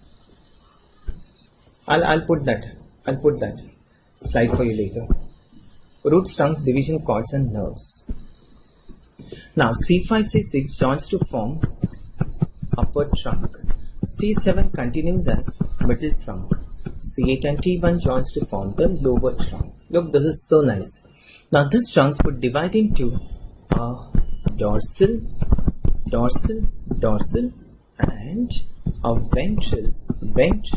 and a ventral divisions. So the trunks would divide into dorsal, ventral divisions. Now the ventral division of upper trunk and the ventral division of middle trunk joins to form the lateral cord. The ventral division of lower trunk continues as the medial cord, and the dorsal division of all the three trunks joins to form the posterior cord. Okay, so this is the cord. Branches would be later.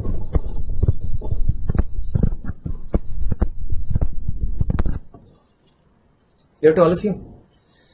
So roots, trunks, divisions and cords. Now just tell me, what is the root value of upper trunk? C5, C6. Middle trunk, C7. Lower trunk, C8, T1. So what is the root value of lateral cord? C5, C6 and C7. Medial cord, C8, T1. And posterior cord is C5 to T1. All the C5 to T1, all the roots. Okay, clear to all of you? So clear with the root value of all this, the cords.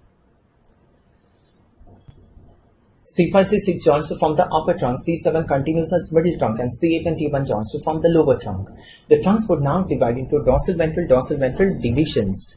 The ventral division of upper and middle trunk joins to form the lateral cord.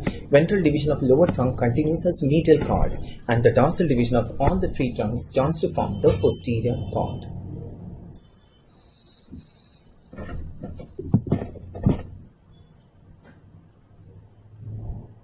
Okay, clear to all of you? Now the last thing which is left is the branches of the cords. What are the branches of this cord? What are the branches of this cords? I'll start. So branches of lateral cord. What are the branches of lateral cord? This you should know, all the nerves, everything. This is very important. Branches of lateral cord. 1. Lateral pectoral nerve. Lateral pectoral nerve. 2nd, lateral root of median nerve.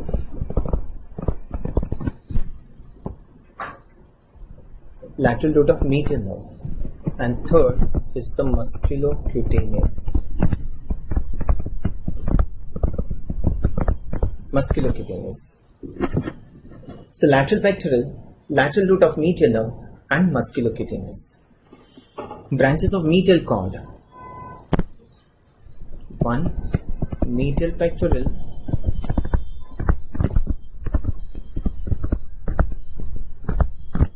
Medial pectoral. 2nd, medial root of median nerve.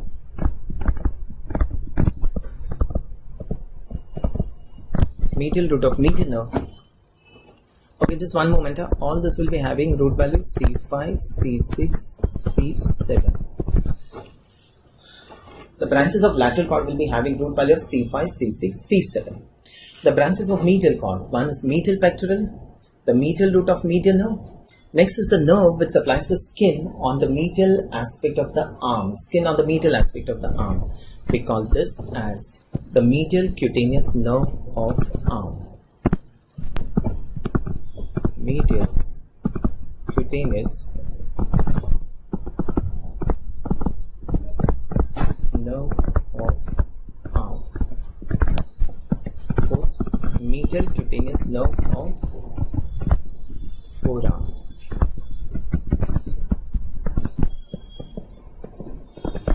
This will all have root values C8, T1. And the last one is ulnar nerve. Ulnar. And this has root values C7, 8 and T1. Ulnar nerve has root value of C7, 8, T1. Now where does this C7 come from? Look, ulnar nerve is a branch of medial cord. And what is the root value of medial cord? C8 and T1. So ideally, the root value of ulnar nerve should have been C8 and T1. So where does this C7 come from? So this fibers of C7, the ulnar nerve, fibers of C7 arises from the lateral cord, receives C7 fibers from lateral cord. This is C7 fibers from the lateral cord. Clear to all of you?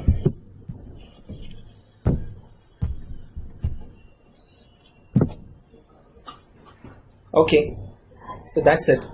So medial pectoral, medial root of median nerve, the medial cutaneous nerve arm and the medial cutaneous nerve forearm have got a root value of C8T1, and the last one is the ulnar nerve with the root value C7,8T1, and this C7 fibers arises from the lateral cord.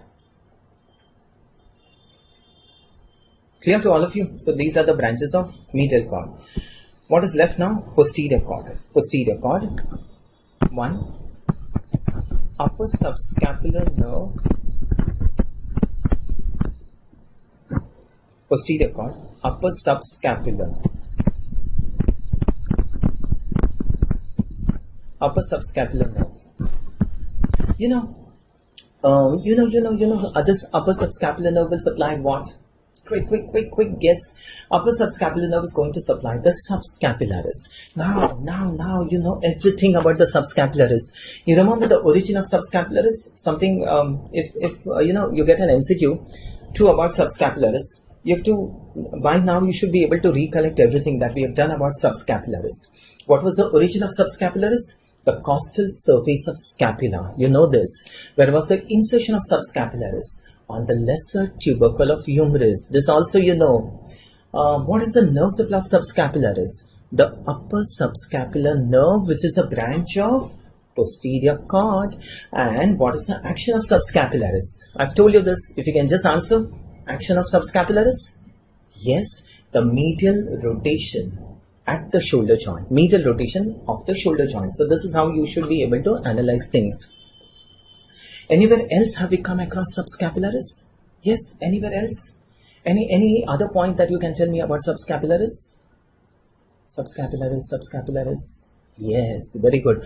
Forms the posterior wall of axilla. Right, very good. It forms the posterior wall of axilla. Right, subscapularis. And the subscapularis, one more point I've told you, it is the forgotten muscle of rotator cuff, right? Because subscapularis is the only muscle attached to the lesser tubercle, 3 muscles attached to the greater tubercle.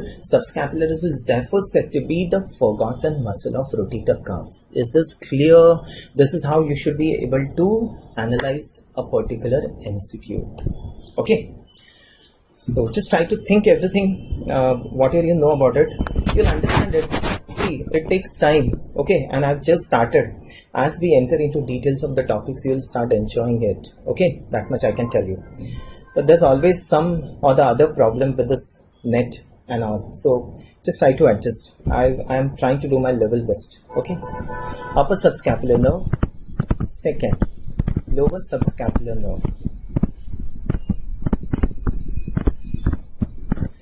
Upper subscapular nerve, lower subscapular nerve. The lower subscapular nerve again supplies what? It supplies the subscapularis again. And yes. If you can tell me, what else does it supply? Subscapularis and mnemonic later. Just try to understand it like this, because no mnemonic gets confused. All the mnemonics, then you don't remember what was for what. So just the important mnemonics I'll tell you. Otherwise, just try to recollect this. It's easy. Subscapularis and teres major. Very good. Teres major. Subscapularis and the teres major. You know teres minor? Yes, teres minor. What was the nerve supply of teres minor? That's the axillary nerve. Axillary nerve, right? So axillary nerve supplies what? Teres minor. And who was supplying teres major? The lower subscapular nerve supplies the teres major. Now quickly, if you can just recollect teres major from all that we have seen since morning. It is not a okay, fine. You tell me teres major. Origin of teres major from the dorsal aspect of the scapula. Dorsal aspect of the scapula. Yes. Which border of the dorsal aspect of scapula? If you can recollect that, lateral border. Very good. Because on the medial border, on the dorsal aspect of the scapula, were 2 muscles which were causing retraction of scapula. What were those? Rhomboids, right? That were rhomboids.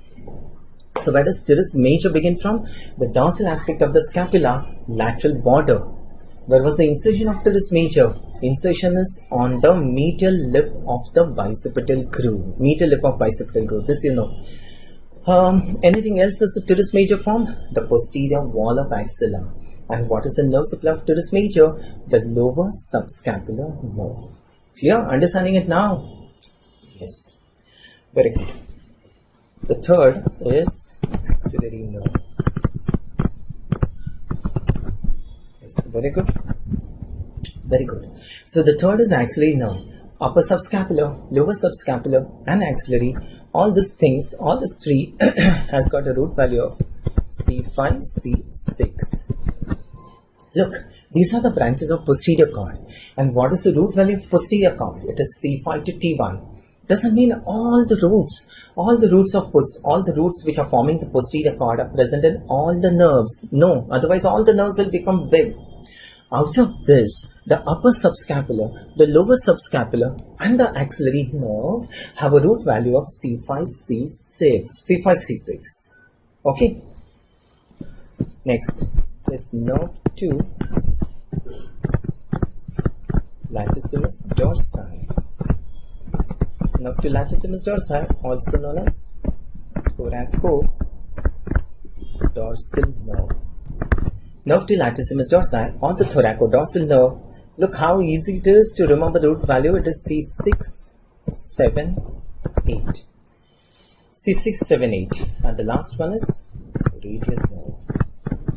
And the radial nerve has got all the roots, that's C5 to T1. All the roots. Radial nerve has C5 to T1. Radial nerve is a continuation of the posterior cord, and radial nerve has all the roots. Clear? Okay, fine to all of you. Clear with this? So these are the branches of posterior cord. So we have done with the branches of the cord. What else now? What are the branches from the roots? Okay, branches from the roots. So these are the branches of the cords now, right? Now we start with branches of the roots.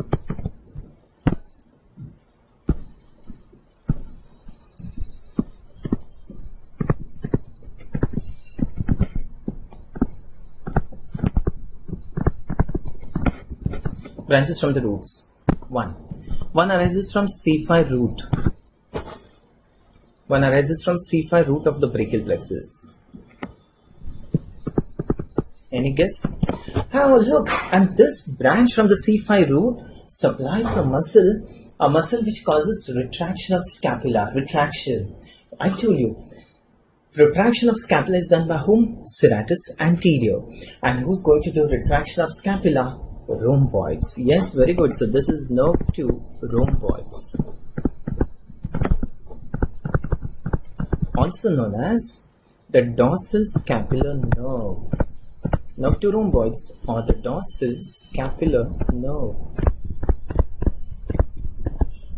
arises from C5 root. Radial is C5 to T1. Radial is C5 to T1. Nerve 2 rhomboids or the dorsal scapular nerve. Yes. Next is C5, C6 and C7. That's nerve 2, serratus anterior. Serratus anterior, also known as long thoracic nerve. Nerve to serratus anterior or the long thoracic nerve. Very good. So C5, C6, C7. And now just once again a quick revision. Injury to this nerve to serratus anterior causes winging of scapula. Winging of scapula. So winging of scapula is caused due to paralysis of two muscles. Once again I'm telling you, one is serratus anterior and the second one is trapezius. Now how do we differentiate between these two? A person comes to your clinic and you know, what do you tell the person to do? You tell the person to push against the wall, to push against the wall. That means you are telling the person to perform a movement, attempt a movement. And if a person is performing the movement and the person gets a winging of scapula, this is due to paralysis of serratus anterior. This is what I was telling you. So winging on attempting movement, serratus anterior, and a second person comes to your clinic and the person's arm is at rest, and still the person has got a winging of scapula. So this is what I was telling you, winging at rest, trapezius, right? So winging at rest, trapezius, and winging on attempting movement is serratus anterior. Clear to all of you? Axillary is C5, C6. Anything left out? Clear to all of you? Okay. Okay, look, this is so nice. Understand all these things. So these are the branches from the roots. Just one last thing about the brachial plexus, branches from the upper trunk. So we've done with branches from the cords, branches from the roots, and the last one is the branches from the upper trunk. Trapezius is trapezius. Okay, branches from the upper trunk. Just last one. Branches from upper trunk.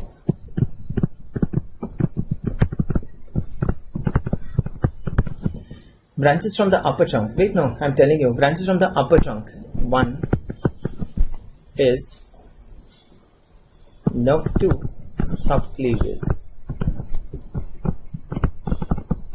Okay, just one moment. One moment.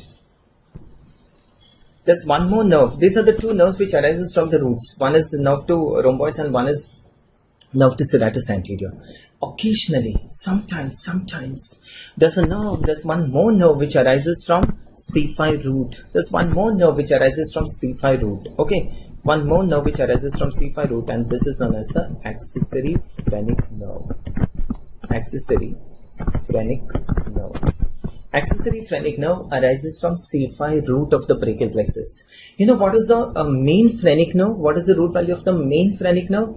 It is C3, C4, C5. The main phrenic nerve is C3, C4, C5. And the accessory phrenic nerve arises from C5 root of the brachial plexus. Accessory is an extra phrenic nerve. Extra. Okay. So accessory phrenic nerve arises from C5 root, and the main phrenic nerve is C3, C4 and C5. Okay, just be with me.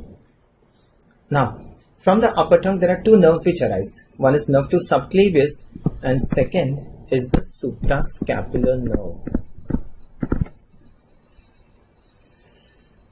Wait, don't keep on asking in between. I'll be repeating things again and again. Okay, I keep on repeating things. If you miss something, I'll be repeating it again somewhere. Don't worry. We'll revise so many times that by the time I finish my topic, it will be on the tip of your tongue. Okay, suprascapular nerve. From the upper tongue, two nerves arise. One is nerve to subclavius and the second one is suprascapular nerve. Right? Okay, yes, phrenic nerve is C3, C4, C5. This suprascapular nerve supplies what? Supraspinatus and infraspinatus.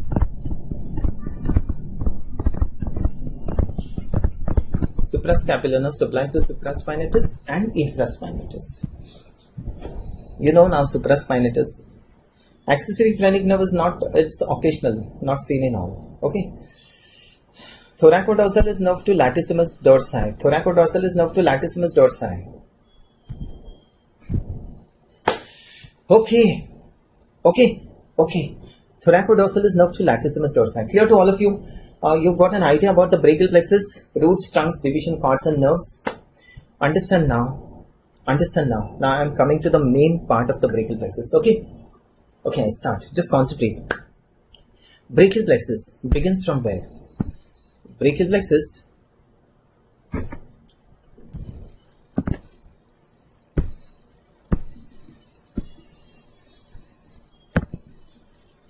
okay, I start. Fine. Okay, so the brachial plexus begins from the neck and comes down into the axilla. Okay, and how does it enter the axilla? It begins from the neck and it enters the axilla through the apex of the axilla. This we know. So the brachial plexus enters the axilla through the apex. Now, a part of the brachial plexus, if we take clavicle as the reference, okay, I'll just magnify this image. I'll just make a full screen for you.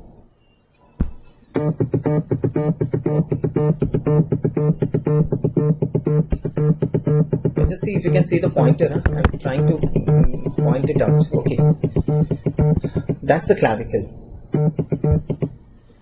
That's the clavicle here. I start. That's the clavicle here. That's the brachial plexus. Right? These are the roots here. Roots. You can see the pointer now. Can you see the pointer? You tell me, huh? I can see the pointer. Nerve to subclavius will supply the subclavius muscle. Yes, it will supply the subclavius muscle.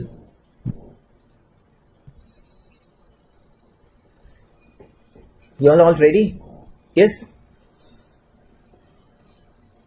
Okay, I'll start. See, I'm trying to point this out. You can see the pointer. Okay, I can see the pointer in the field. Okay, good. Look, this is so nice. Just try to understand. These are the roots. These are the trunks. These are the divisions. Okay, I'll just magnify it more for you. These are the roots. These are the roots. These are the trunks. These are the divisions. These are the cords. And these are the nerves. Okay. So roots, trunks, division, cords and nerves. Now look, if you take clavicle as the reference, and half of the brachial plexus lies above the clavicle and half of the brachial plexus lies below the clavicle. Okay, we take clavicle as a reference, so half of the brachial plexus lies above the clavicle and half of it lies below the clavicle. What we call this as the supraclavicular part of the brachial plexus, and this is what we call as the infraclavicular part. Okay, the supraclavicular and the infraclavicular part. Why is this so important? Because there are supraclavicular lesions infraclavicular lesions of the brachial plexus. Okay, supraclavicular and infraclavicular lesions of the brachial plexus. Now, look at the slide and tell me which part of the brachial plexus is supraclavicular. Which part of the brachial plexus is supraclavicular? I'll be writing all these things. Just try to concentrate. Okay, concentrate first. Do not write anything now. Let me just finish my topic, then I write things. Now, which part of the brachial plexus is supraclavicular? The roots, the trunks, and the divisions. The roots, trunks, and divisions are supraclavicular. Where do they lie? Where do they lie? What is this muscle? If you can identify this muscle for me. What is this muscle? This is the sternocleidomastoid. That's the sternocleidomastoid. Okay, you can see the pointer, no? That's the sternocleidomastoid. This muscle is the trapezius. This is the trapezius, and this is the clavicle. Okay, so what is this? This is the sternocleidomastoid, trapezius, and clavicle. Where are we? Where are we? Where are we? Sternocleidomastoid, trapezius, and clavicle. Where are we? Guess, guess, guess. This is the sternocleidomastoid. You can see, you know, sternocleidomastoid. This is the trapezius, and this is the clavicle. So where are we? This is the posterior triangle of the neck. Posterior triangle of the neck. Okay. So the roots, trunks, and divisions, they lie in the posterior triangle of the neck. Posterior triangle of the neck. Okay. Now, in this posterior triangle, identify this muscle. This is sternocleidomastoid. What is this muscle behind the sternocleidomastoid? Who's this behind the sternocleidomastoid? I didn't try to identify this muscle behind the sternocleidomastoid. And this muscle is so important. You know why? You can guess this muscle because there's an artery which lies behind this muscle. And I just told you, an artery which a muscle divides into 3 parts. Yes, you can guess that. What is this artery? What is this artery? Subclavian. Yes, very good. That's a subclavian artery. So what is this muscle? Scalenus anterior. Very good. This is scalenus anterior. This has to be scalenus anterior. And this is how the scalenus anterior divides the subclavian artery into 3 parts. You following this? So what is this part of the subclavian artery after the muscle? 3rd part. Behind the muscle, this would be the 2nd part. And before the muscle is going to be the 1st part of the subclavian artery. So this is what I was trying to tell you. The subclavian artery is divided into 3 parts. By whom? Scalenus anterior. Clear? And secondly, why is this scalenus anterior? Because there's a nerve lying on this scalenus anterior. Just have a look at this nerve. What is this nerve lying on the scalenus anterior? That's the phrenic nerve. Phrenic. Okay, so this is the phrenic nerve which lies on the scalenus anterior. Fine. So clear to all of you? So look here once again. If that's scalenus anterior, there's a muscle right behind the scalenus anterior. Not very clear in this. See, look. This part of the brachial plexus we'll be discussing later in details when we are studying the posterior triangle of the neck. Okay. So what is required? For now, I'm telling you. Understand the statement now. Roots, trunks, and divisions are supraclavicular. Am I clear? They lie in the posterior triangle of the neck between 2 muscles, the scalenus anterior and scalenus medius. Am I clear? Okay, so this much will finish. Brachial plexus is extremely important. It should be on the tip of your tongue. Okay, we'll finish this brachial plexus now. Start with me. Roots, trunks, and divisions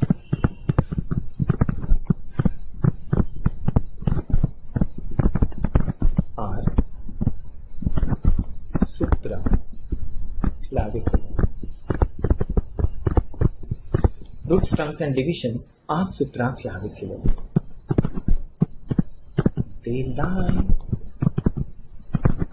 in the posterior triangle of the neck. They lie in the posterior triangle of the neck between scalenus anterior and medius. Okay, just remember all these things because later we'll be discussing posterior triangle of the neck in details, and that time I'll be coming to all these things. Okay, they lie in the posterior triangles of the neck between the scalenus anterior and medius. Okay, clear to all of you? Okay, so now understand this.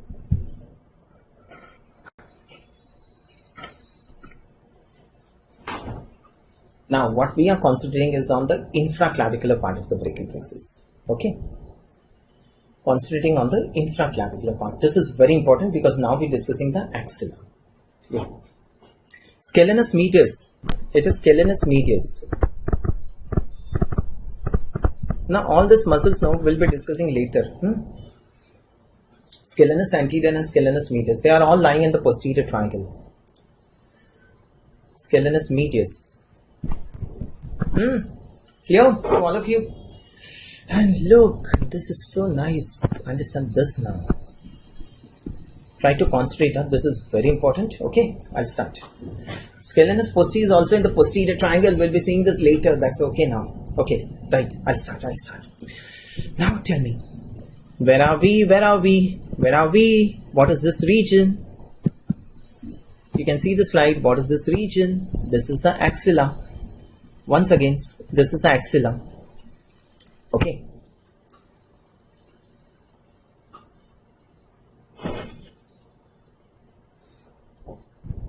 Okay, now understand this.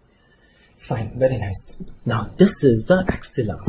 And what have we done? What have we done to see the axilla? We are into the axilla. We are right into the axilla. So what have we done to see this axilla? I've told you, we have cut the anterior wall of axilla. Right? So we've cut the anterior wall of axilla. So what have we cut? We've cut the pectoralis major, we've cut the pectoralis minor, and we've cut the subclavius. Okay, so pectoralis major, pectoralis minor, and subclavius have been cut. So now we are looking into the axilla, and what are these muscles going to form behind? You seeing the pointer? No? No pointer. Okay, no pointer.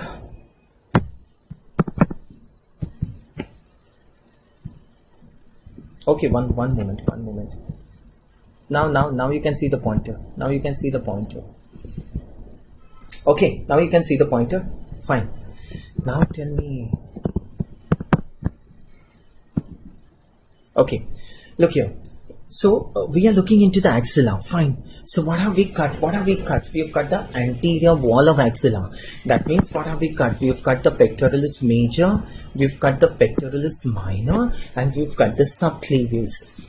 That means what have we cut? We've cut the anterior wall of axilla. And now what are we looking into? We're looking into the axilla. We're right into the axilla. And this, what we're looking here behind, is the posterior wall of axilla. That's the posterior wall of axilla. And I told you the posterior wall of axilla is formed by what?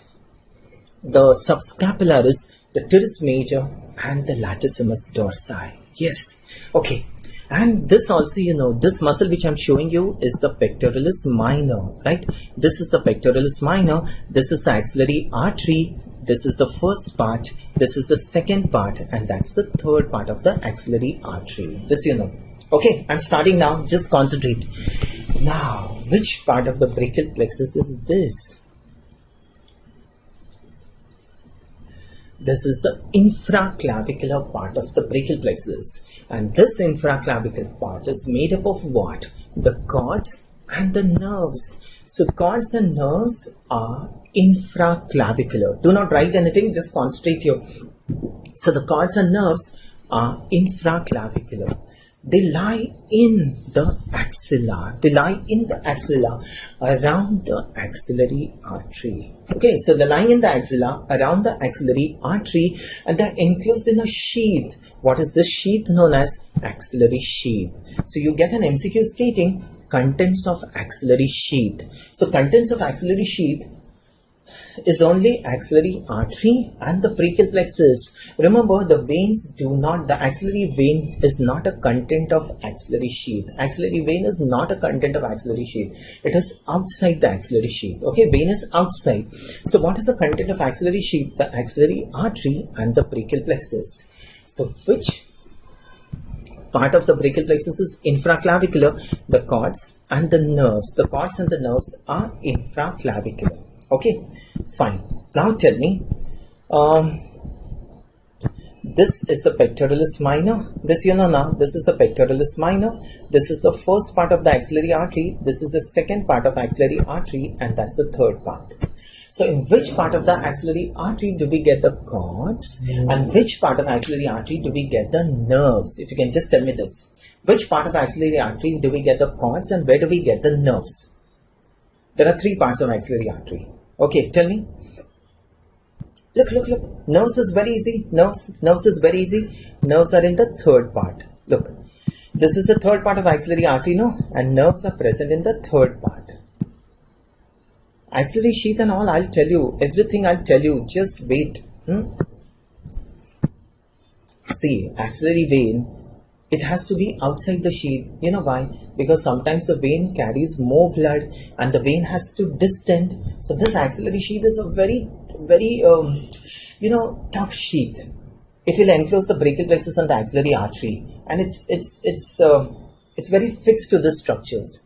Had the vein been in the axillary sheath, it would not get placed to distend, and that is how the vein is kept outside the axillary sheath. Okay, that's the reason for it. And the axillary artery and the brachial plexus are in the axillary sheath. Fine, very good.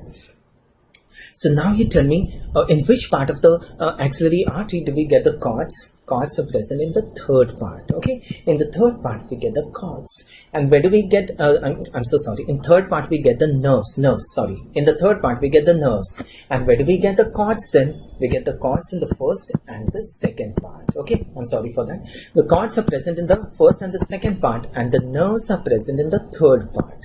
There was an MCQ. The cords are placed according to the names in which part? This was the MCQ. Cords are present according to the names in which part? And the meaning of this MCQ was not understood. What is the meaning of this? The cords are placed according to the names in which part? Look. We have got three cords. One is the lateral cord, one is the medial cord, and one is the posterior cord. And these cords are placed according to the names in which part of the axillary artery? Second part. Look, in the second part, what is this cord? Lateral cord. What is this cord? Medial cord. And the cord behind is going to be what? Posterior cord. You're following? So the cords are placed according to the names in second part. The cords are also present in the first part, but in the first part they're not placed according to the names. You're following? They're just randomly placed. They're not placed according to the names. So where are we sure that this is lateral cord, this is medial cord, and this is posterior cord? In the second part. Following this? In the second part, we know that this is lateral, medial, and posterior cord. Why is this so important? Why is this so important? Because you become a brachial plexus surgeon in future. MCH brachial plexus. You become a brachial plexus surgeon in future from Institute Nimhans. Okay, Nimhans. You become a brachial plexus surgeon and you are operating on the lateral cord of the brachial plexus. Okay, you're operating on the lateral cord of the brachial plexus, right? So what are you going to do? You remove the skin. You remove the superficial fascia. Okay, now what is the first muscle that you'll see right in front of your eyes? You remove the skin, superficial fascia, deep fascia. The first muscle right in front of your eyes is now going to be pectoralis major. Fine. You reflect the pectoralis major. And what is that we are going to see now? The pectoralis minor. And the moment we reflect the pectoralis minor, what is that right in front of your eyes now? The second part of axillary artery. And the cord, which is lateral, in the second part has to be lateral cord. You following the meaning of this? So the cords are placed according to the names in second part. Understood? So in the second part of axillary artery, the lateral cord would be lateral, the medial cord would be medial, and the posterior cord would be behind the axillary artery. Okay, right. So that's the meaning of it. Clear to all of you? Okay, good.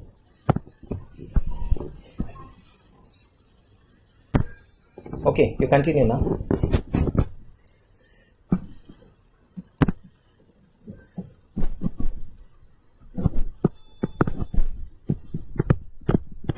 Chords and verbs are infraclavicular.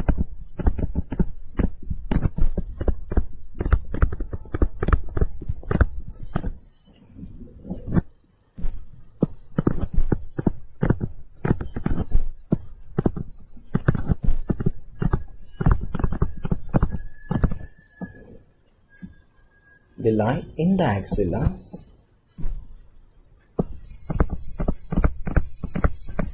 Okay, cords and nerves are infraclavicular. They lie in the axilla around the axillary artery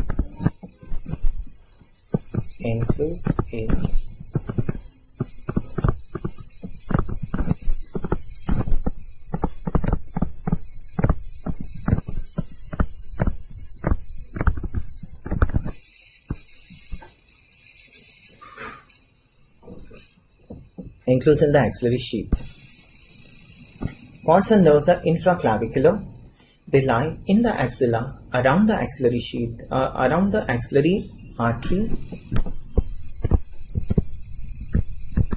enclosed in the axillary sheath.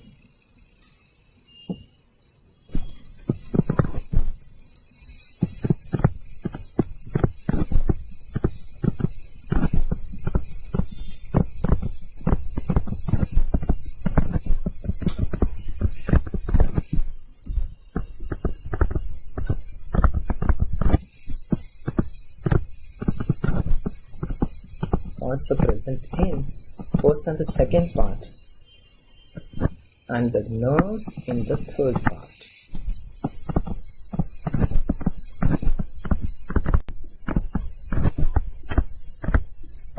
Okay, so cords are present in the first and the second part, and the nerves in the third part, and the cords are placed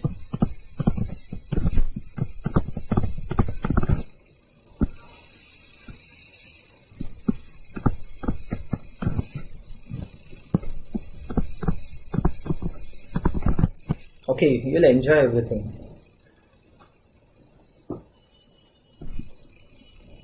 I just love to teach anatomy.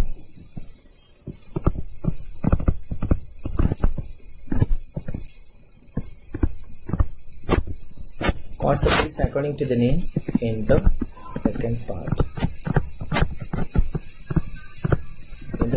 Okay, cords are placed according to the names in the second part.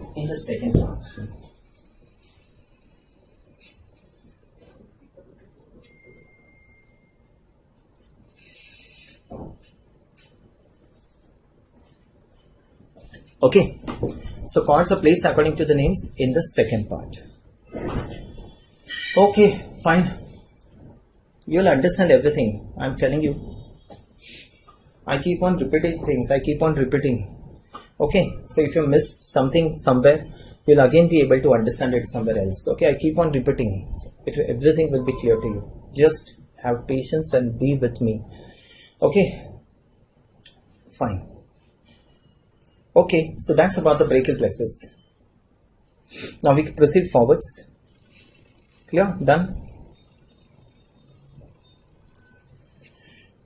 Okay. I clear this?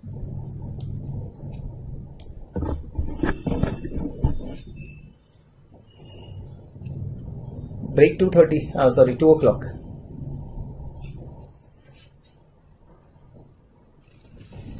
Okay, fine. Continuing now.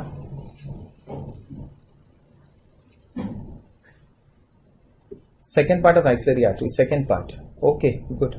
Very nice. Fine. Starting with this now. Starting with the next topic. Brachial. Starting with the brachium.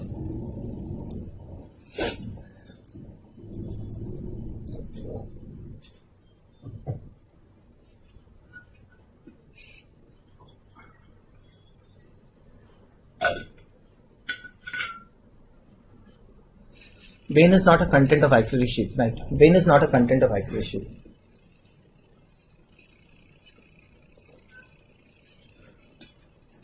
Cords are placed according to the names in the second part. Scalenus medius you will not be able to see because scalenus medius is behind the brachial plexus. It's behind the brachial plexus. Okay. So scalenus medius you will not be able to see now. I'll show you in the head and neck. Okay, clear? Fine. Now starting with the brachium, understand this. So axilla is done, axillary artery, brachial plexus is clear to you. Continuing forwards with the brachium. Okay, I start now. This is very easy and this is very interesting. Erb's paralysis, I'll tell you everything. Just wait. I'll tell you everything. Just have patience. Let me finish the brachium. Yes. Okay, now, okay, listen now. I'm starting brachium. Now, the front of the arm or the brachium.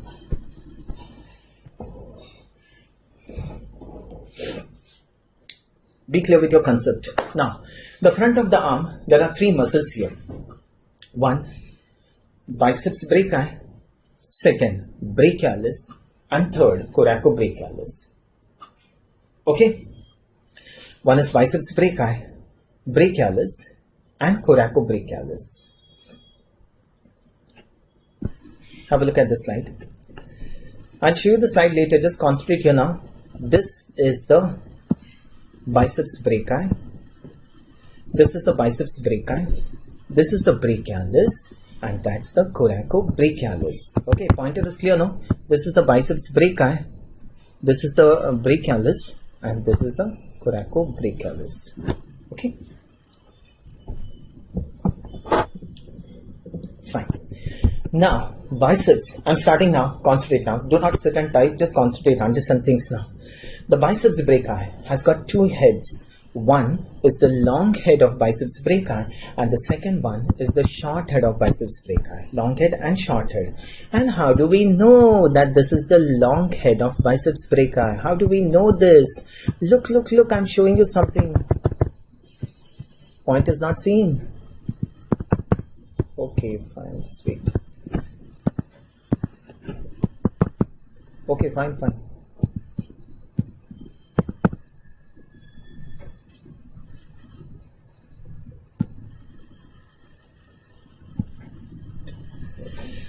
No pointer.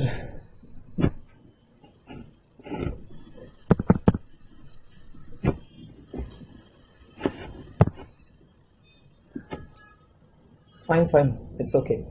I'm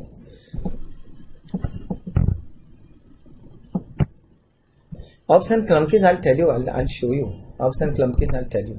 Just wait.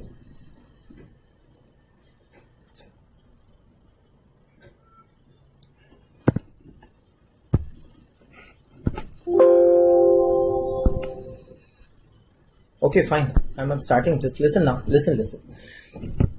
This is the biceps brachii. This is the long head, and that's the short head of biceps brachii. The long head and the short head of biceps brachii. And why is this long head? Because you know something now. What am I showing you? This is the bicipital groove. And I told you what is the content of the bicipital groove? The long head of biceps brachii. And I told you one more thing. The long head of biceps brachii is an intracapsular muscle.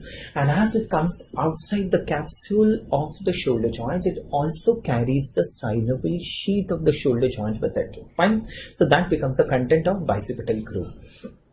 So this is the long head of biceps brachii and that's the short head of biceps brachii. It begins from the coracoid process. Okay. Where is the insertion of biceps? Look, don't sit and type anything. Listen here now. What is this now? That's the head of the radius. That's the neck of the radius. And what's this? That's the radial tuberosity. So where is the insertion of biceps brachii? The insertion is on the radial tuberosity. Okay, insertion is on the radial tuberosity. What is the main action of biceps? The main action of biceps is Oh, no. It is not flexion. It is not flexion. The main action of biceps is supination at the radioulnar joint. The main action of biceps is supination. The second action is flexion at the elbow joint. And the third action is flexion at the shoulder joint. Okay. So, flexion at the elbow joint, flexion at the shoulder joint. So, this is about the biceps brachii. Fine. I'll be writing everything. Just wait. Listen to this. No pointer, it's okay. I'll show you this. Tell me now, what is this muscle now? This is the brachialis. This muscle.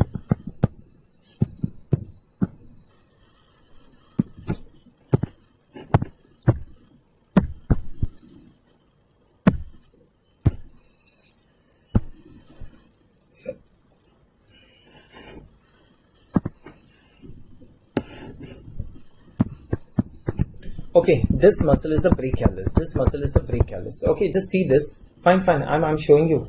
This muscle is the brachialis. Okay, brachialis. And what is this muscle?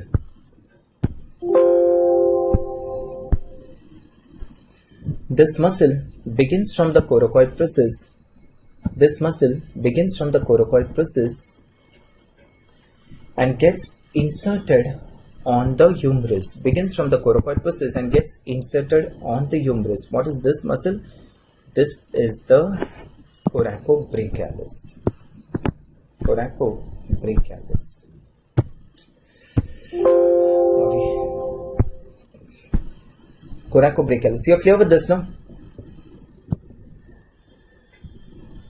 Okay, this is the coracobrachialis. Fine. So three muscles basically: biceps brachii, brachialis, and coracobrachialis. Coracobrachialis. Fine. Easy it is. Tell me now, what is the nerve of this compartment? Nerve of this compartment. Understand, this is extremely important.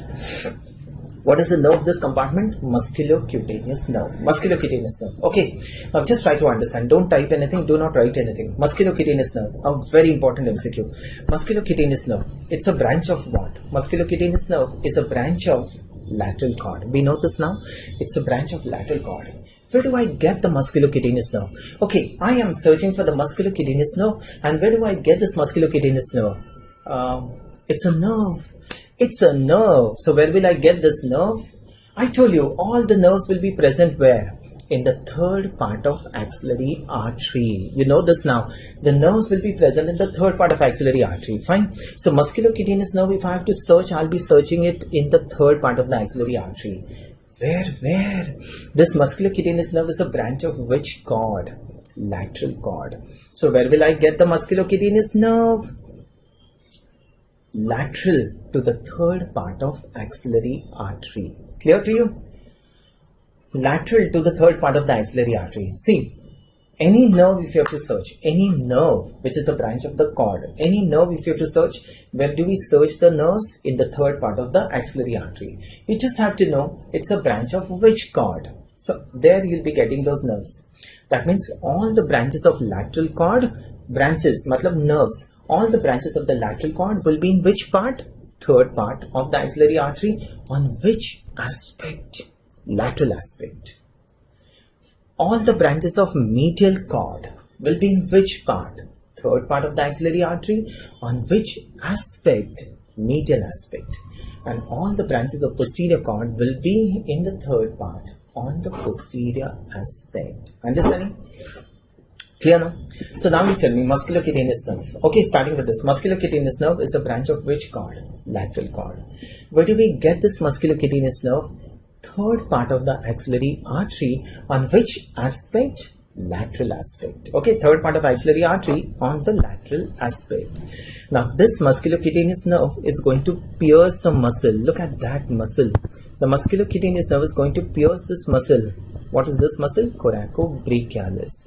It pierces the coracobrachialis. It now lies on. What is this muscle? What is this muscle? This is the brachialis. Okay, but normally we'll not be able to see this musculocutaneous nerve. We'll not be able to see this musculocutaneous nerve. Why? Because this will be covered by whom? biceps. Okay, the biceps would be covering this. No? So if I have to see the musculocutaneous nerve, what have I to do? I just have to reflect the biceps. I just have to reflect the biceps. And what do I see now? I see the musculocutaneous nerve. And this musculocutaneous nerve would be lying on what? Brachialis. It would lie on the brachialis. In other words, the musculocutaneous nerve lies between what and what? The biceps and the brachialis. Fine? Clear with the concept? The musculocutaneous nerve lies between the biceps and the brachialis. And now it goes laterally. It becomes cutaneous. It now supplies the skin on the lateral aspect of the forearm. Supplies the skin on the lateral aspect of the forearm from the elbow to the wrist joint. Elbow joint to the wrist joint. And this is what we call as the lateral cutaneous nerve of forearm. Lateral cutaneous nerve forearm is a continuation of what? Musculocutaneous nerve. Following this,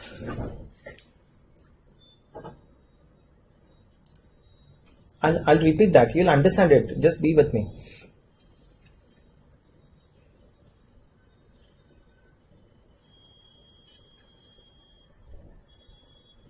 Okay. So once again, I'll repeat the musculocutaneous nerve. Just have a look. Musculocutaneous nerve. It's a very important MCQ. Musculocutaneous nerve. 1. It's a branch of lateral cord. 2nd, present on the lateral aspect of the third part of the axillary artery. Next, it pierces the coracobrachialis. Next, it lies between the biceps and the brachialis.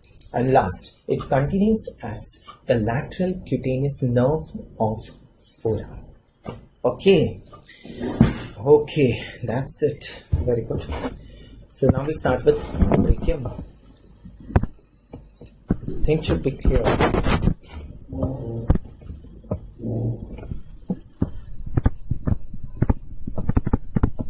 Okay, the important muscles. 1.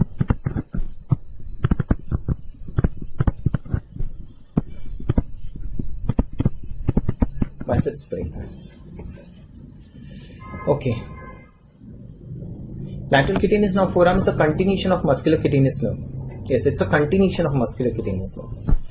Biceps brachii. Okay, just be with me now. We'll start. Long head. Short head. Long head, short head. Break will be 2 o'clock. 2 o'clock. Long head, short head. Long head.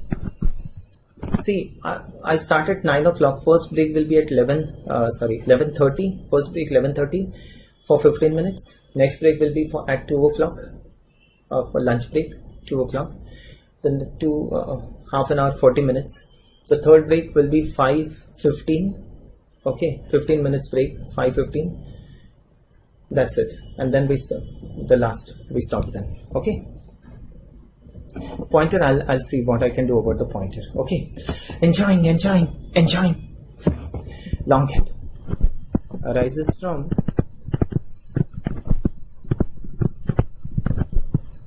supraglenoid tubercle.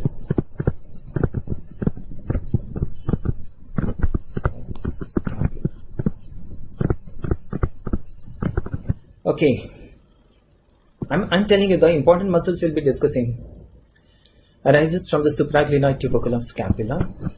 What is supraglenoid tubercle? You know, this is the scapula like this. This is the scapula here. That's the spine of the scapula. That's the glenoid cavity. This is the supraglenoid tubercle. That's the infraglenoid tubercle. Okay, so that's a supraglenoid tubercle.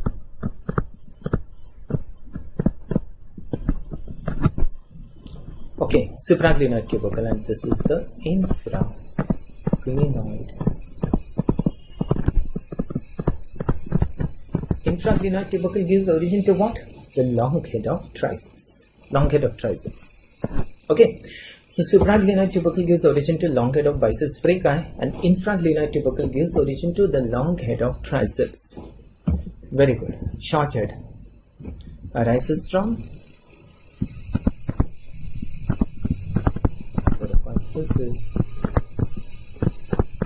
along with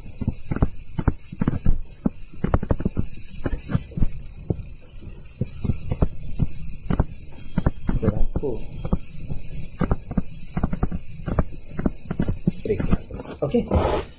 Okay.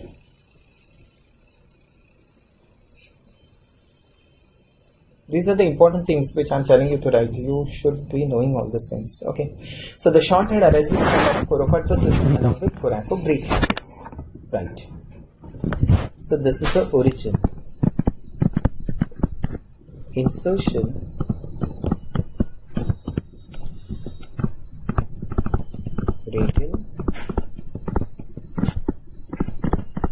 Radial tuberosity. No supply.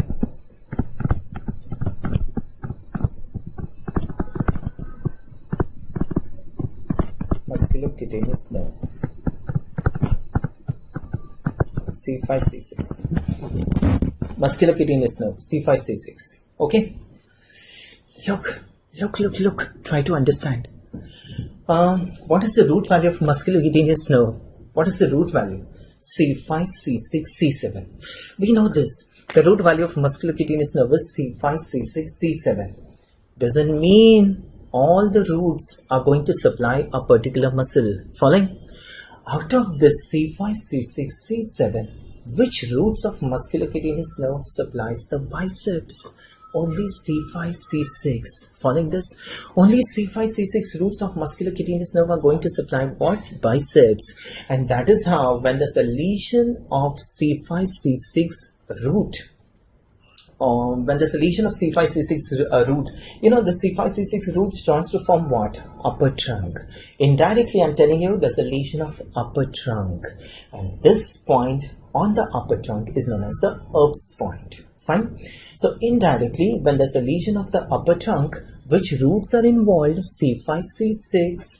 Which muscle would be paralyzed? Biceps. Following? That's the concept. Okay. So musculocutaneous nerve. Which roots of musculocutaneous nerve supplies the biceps? C5, C6. Okay. Action.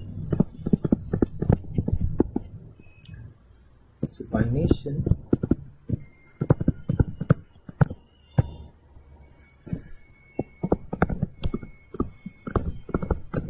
Radio ulnar joints.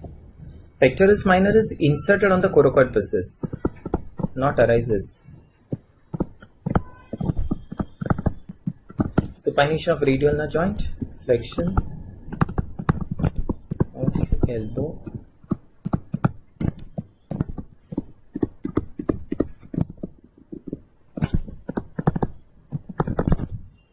flexion of elbow and shoulder joint.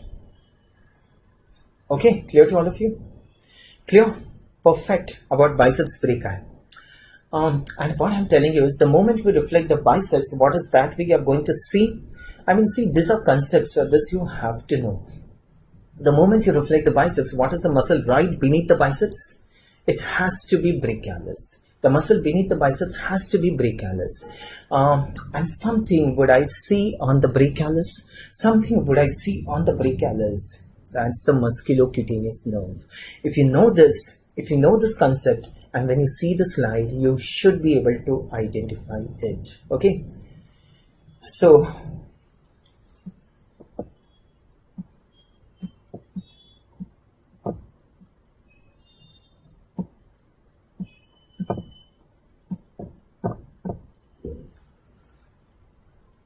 okay. Fine. Starting with the second muscle, brachialis. This muscles I'm discussing because, you know, if you understand this muscles, you'll understand Erb's paralysis. So to understand Erb's paralysis, this muscles has to be clear first. In the mid-prone position, prime flexor. Prime flexor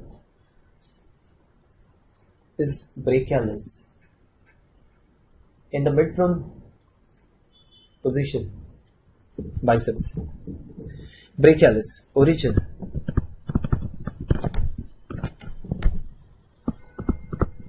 I'll show you the slide. Okay. Short head arises from coracoid process. Short head origin is coracoid process. I'll show you the slide once again. Origin, lower half of the shaft of humerus.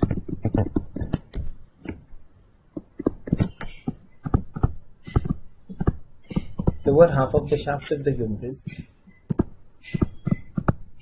I'm showing you lower half of the shaft of the humerus below the insertion of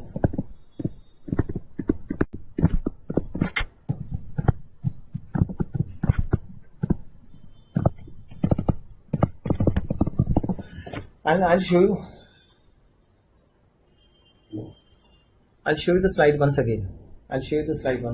Just let me finish this. Then I'll show you the slide.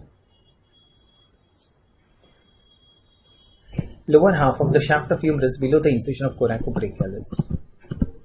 Insertion. Ulnar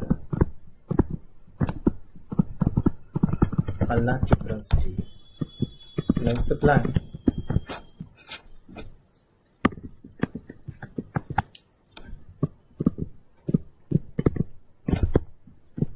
The insertion is ulnar tuberosity, nerve supply.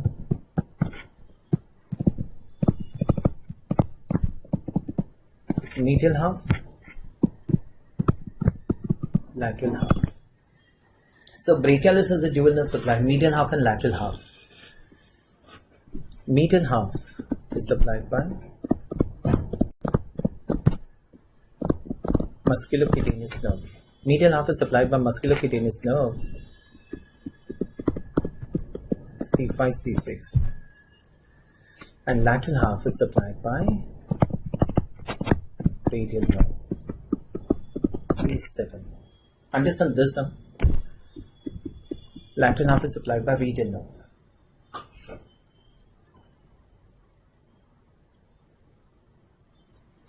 So brachialis has got a dual nerve supply. The medial half is supplied by musculocutaneous nerve. Now which roots of musculocutaneous nerve supply the brachialis? C5, C6 roots of musculocutaneous nerve. Whereas the lateral half of brachialis is supplied by whom? Radial nerve. Now understand, radial nerve root value is C5 to T1. All the roots are present in radial nerve. Doesn't mean all the roots of radial nerve supply all the muscles. Fine. Out of this C5 to T1, which roots of radial nerve supply the brachialis? It's only C7. C7 root of radial nerve is going to supply the brachialis. Yeah. So nerve supply is it medial half, lateral half, action, flexion at elbow joint. Flexion at the elbow joint.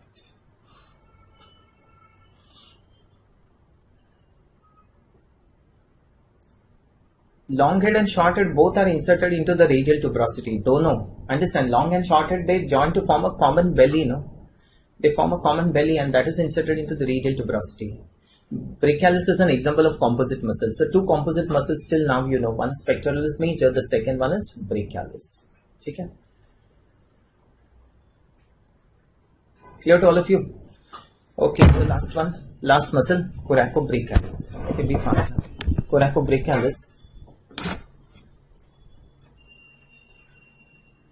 Yes, it's a composite muscle. Brachialis is a composite muscle.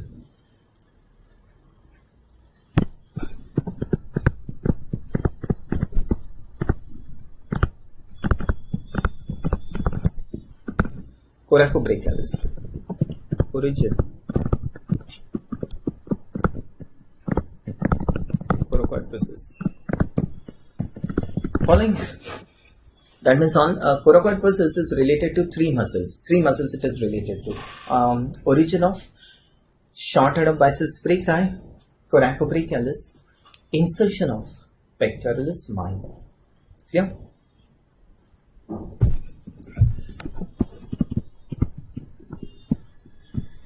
Insertion.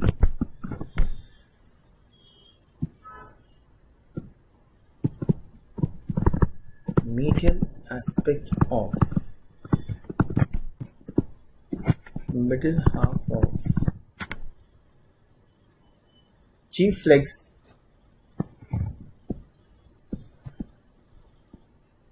Hey, why are you getting confused? Don't get confused now. Biceps is inserted on radial tuberosity, brachialis is inserted on the ulnar tuberosity.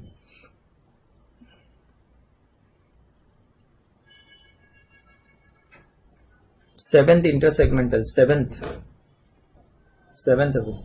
Okay, just listen first. Medial aspect of the middle half.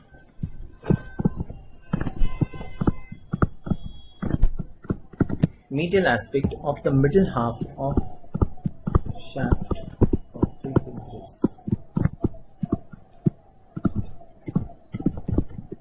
Medial aspect of the middle half of the shaft of humerus.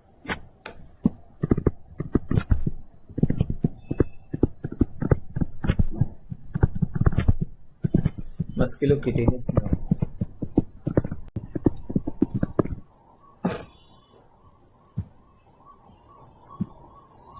Yes, doubts I'll solve at the end of the lecture. You yourself will be able to solve the doubts, don't worry. Once let me finish this. Medial aspect of the middle half of the shaft of humerus. What does that mean? I'll tell you.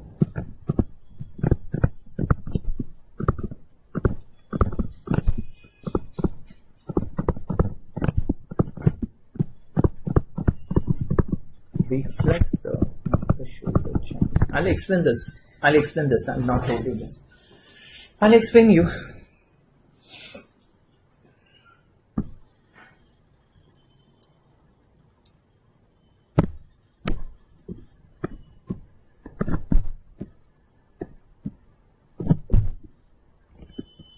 Okay. So now you tell me, this is the middle half of the shaft on the medial aspect. This is coracobrachialis. And what is this muscle? From the shaft of the humerus below the incision of coracobrachialis. That's brachialis. Following this now?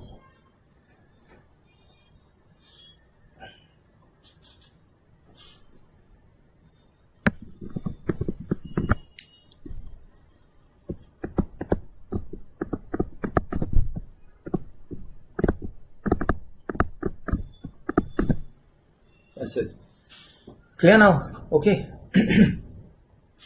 So coracobrachialis, what we do, humerus, you divide into two halves. That's middle of the shaft. Middle half of the shaft. On which aspect? Medial aspect.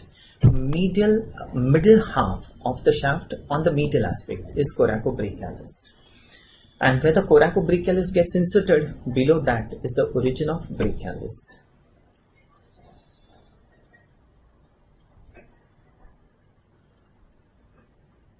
Is this clear to all of you?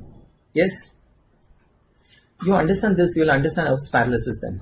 You will understand Erb's paralysis once this is clear.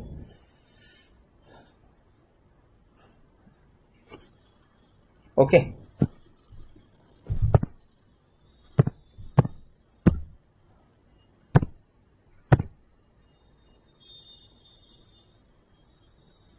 Weak flexor of the shoulder joint.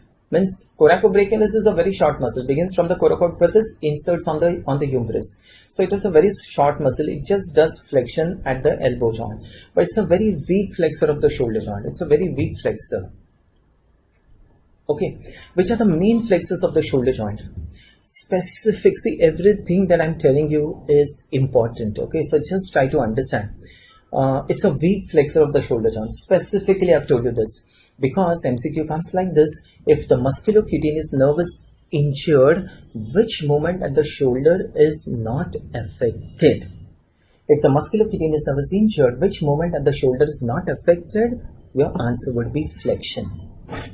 Flexion would not be affected of the shoulder. Why? Because we still have, or if the coracobrachialis is paralyzed, which movement at the shoulder is not going to be affected? Your answer is going to be flexion, because we have got very powerful flexors at the shoulder joint. Who's the main flexor? Pectoralis major. Pectoralis major is a very powerful flexor. The second muscle who's a very powerful flexor are the anterior fibers of deltoid. Following this, so pectoralis major, anterior fibers of deltoid, these are very powerful flexors. So even if coracobrachialis is paralyzed, which movement at the shoulder is not affected? Flexion. Clear to all of you? Okay.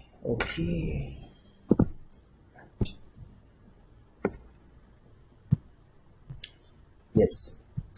Clear now? Fine. Just see this slide once again now. Identify this. I hope you can see the pointer now.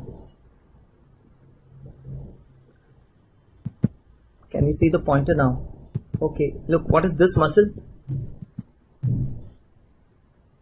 Identify this muscle here.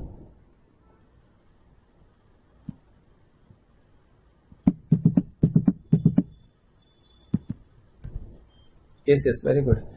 You understood this. Can you see the pointer? Middle half means middle half, upper and lower, come middle. Middle half is upper half, upper and lower, just come middle. So middle half on the medial aspect. That's it. Okay, fine. I'll make a full screen and tell you. Just have a look. One moment.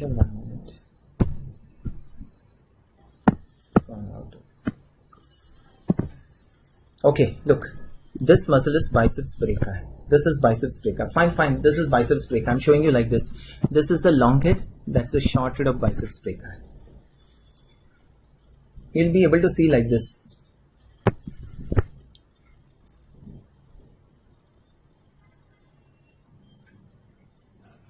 Yes, fine. This is biceps brachii. This is the long head. This is the short head.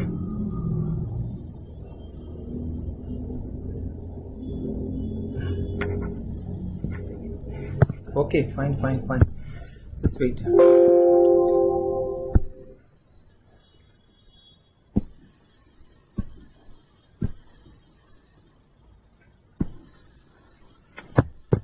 Okay, this is the biceps brachii.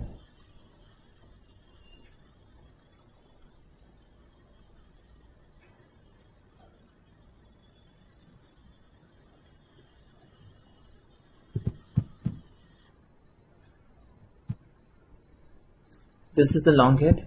This is the short head. This is the long head. This is the short head.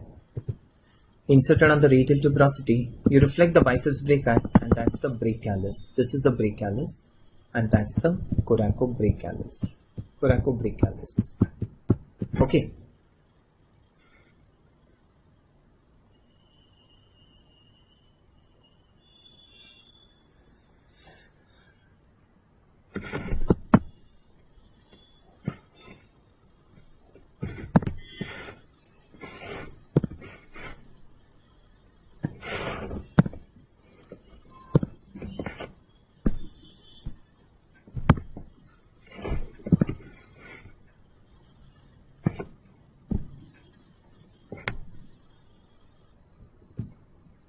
Fine, it's okay. If it is not seen, I'll show you later.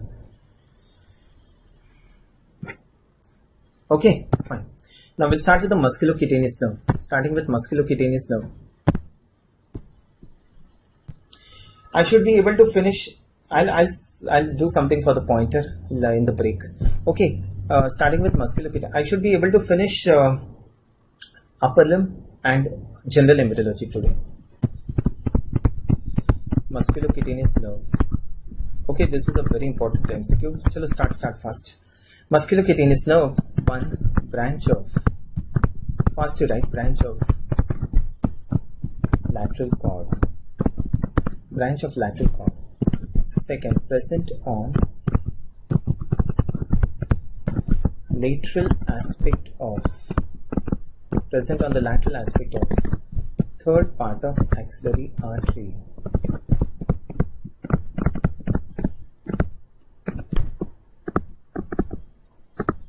Present on the lateral aspect of third part of axillary artery. Pierces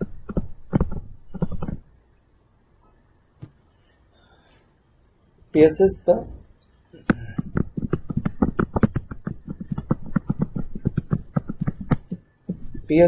coracobrachialis.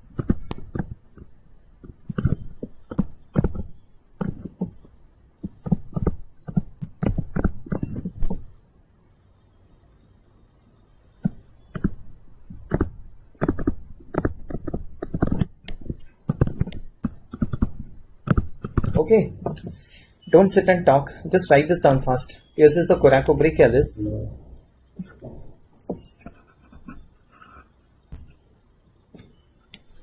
Lies between biceps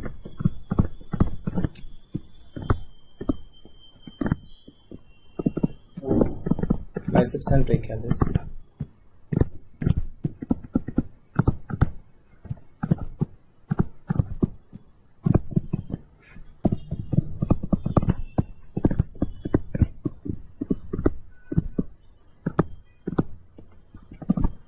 Continues as lateral cutaneous nerve of forearm. Okay, clear to all of you. Continues as lateral cutaneous nerve of forearm.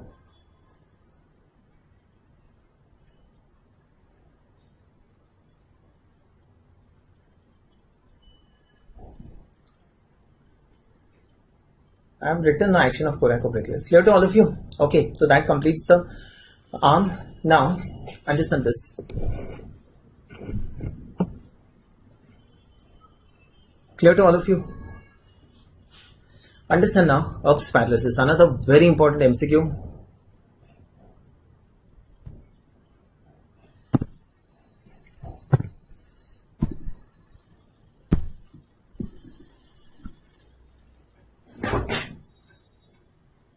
Answer this.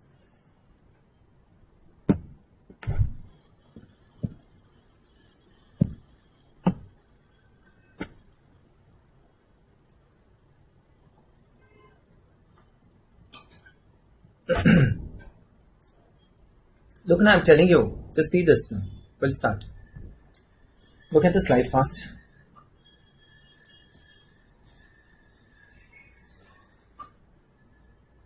A person developed numbness along the lateral aspect of the forearm.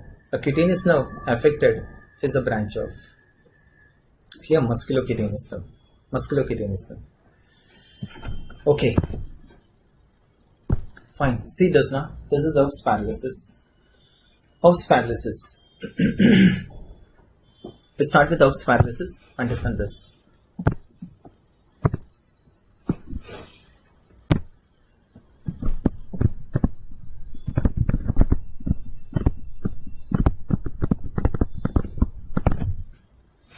Erb's paralysis.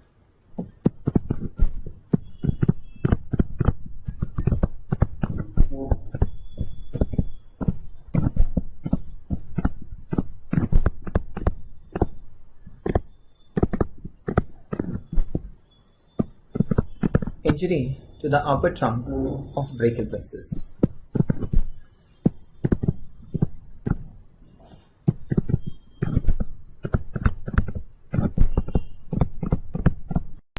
Nerve roots involved C5, C6.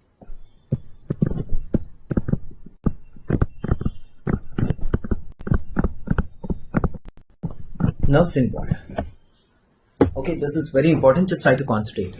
The C5, C6 are present in many nerves. Many nerves which are branches of lateral cord, which are branches of medial cord, will have the C5, C6 roots in them.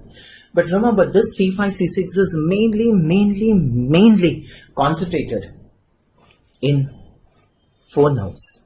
Actually 2. Once C5, C6 is concentrated in musculocutaneous,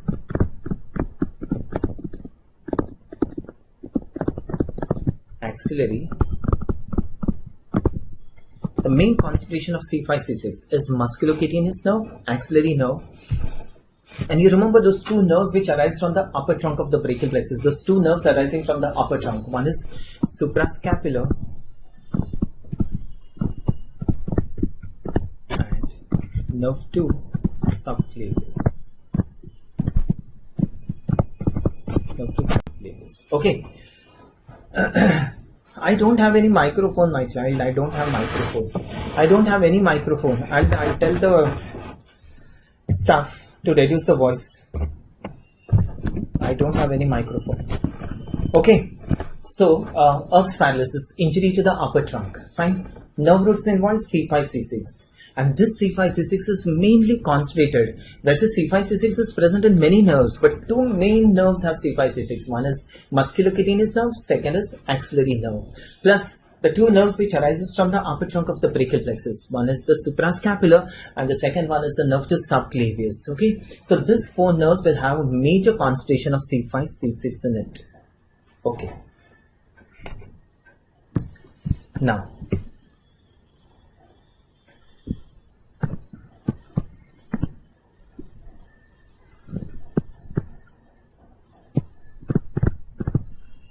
muscle paralyzed.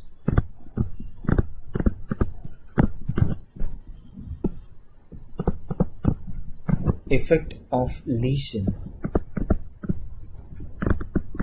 Nerves paralyzed and the effect of lesion. Muscles paralyzed and effects of lesion. Okay, starting with the first one.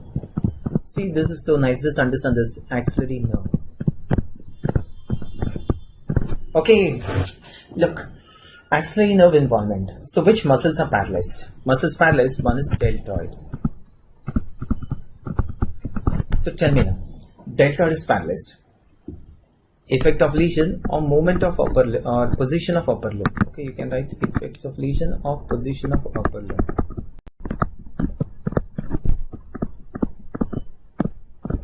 Position of upper limb. Okay. So, axillary nerve involvement, muscle paralyzed deltoid. What is the action of deltoid? What is the main action of deltoid? Abduction. Main action of deltoid is abduction. So, abduction lost. So, the arm is adducted. Arm is adducted. So, effect of lesion or position of upper limb, arm is adducted.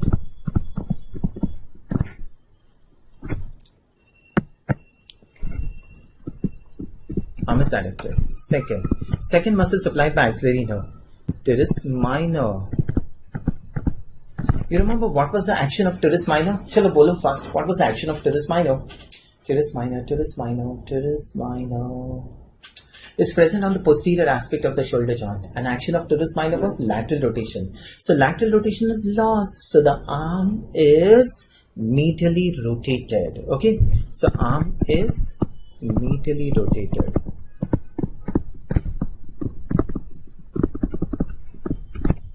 Okay, so arm is adducted, the arm is medially rotated. Plus, there will be a cutaneous loss. Yes, you remember what was the cutaneous distribution of axillary nerve? The skin on the upper lateral aspect of the arm. And the third would be the regimen badge sign. Yes, very good. Okay, so this is effect of axillary nerve involvement. This is axillary nerve involvement. Starting with the second, musculocutaneous nerve. Musculocutaneous nerve. So who's paralyzed? One, biceps. Biceps. So what is the main action of biceps? What was the main action of biceps? Supination. The main action of biceps is supination. So the forearm is, supination is lost, forearm is pronated.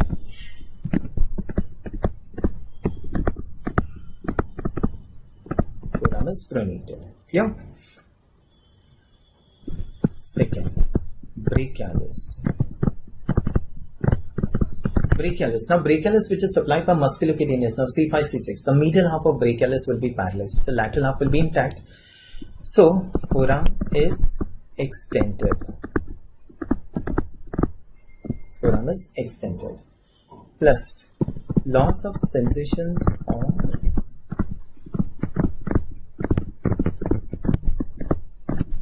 lateral aspect of forearm. Loss of sensations on the lateral aspect of forearm. You know musculocutaneous nerve, right? So loss of sensations on the lateral aspect of forearm. Clear?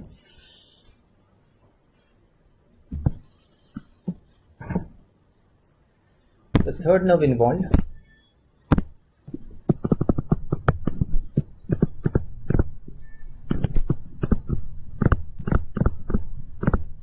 Suprascapular nerve. No, muscles paralyzed.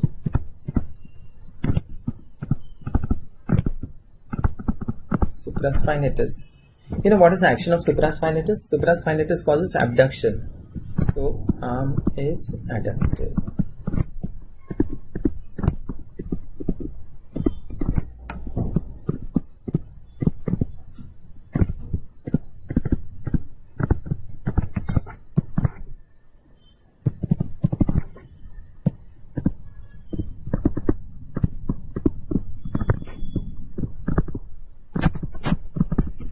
Arm is medially rotated.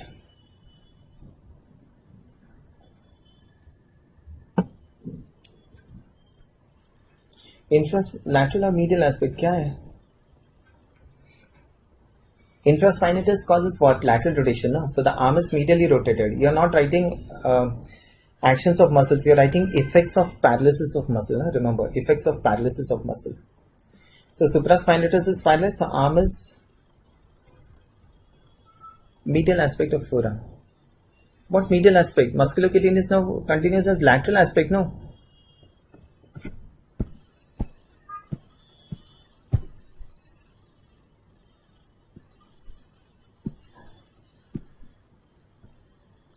Loss of sensations on the lateral aspect of forearm. No, my children. Medial aspect, what you're saying? Musculocutaneous nerve is involved, no? So there will be loss of sensations on the lateral aspect of forearm, no? Musculocutaneous nerve supplies the skin on the lateral aspect of forearm. It continues as lateral cutaneous nerve of forearm. So there will be a loss of sensations on the lateral aspect of forearm. Following, no?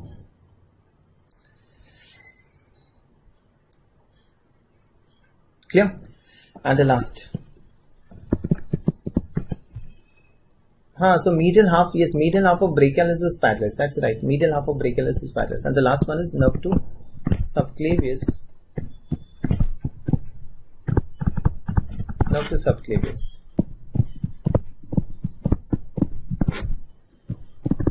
Paralysis of subclavius. Okay, there's nothing much about subclavius. Subclavius is just going to steady the clavicle. Okay, it just steadies the clavicle. So there's paralysis of subclavius. Clear to all of you? So this is the action of this is what is seen in nerves paralysis. Clear? Okay, look here fast. I'll just quickly go through it. In nerves paralysis is injury to the upper trunk of the brachial plexus, and two nerves arise from the upper trunk. One is the suprascapular nerve, and the other one is the nerve to subclavius. And this C5C6 is mainly present in mainly in two nerves. One is axillary musculocutaneous.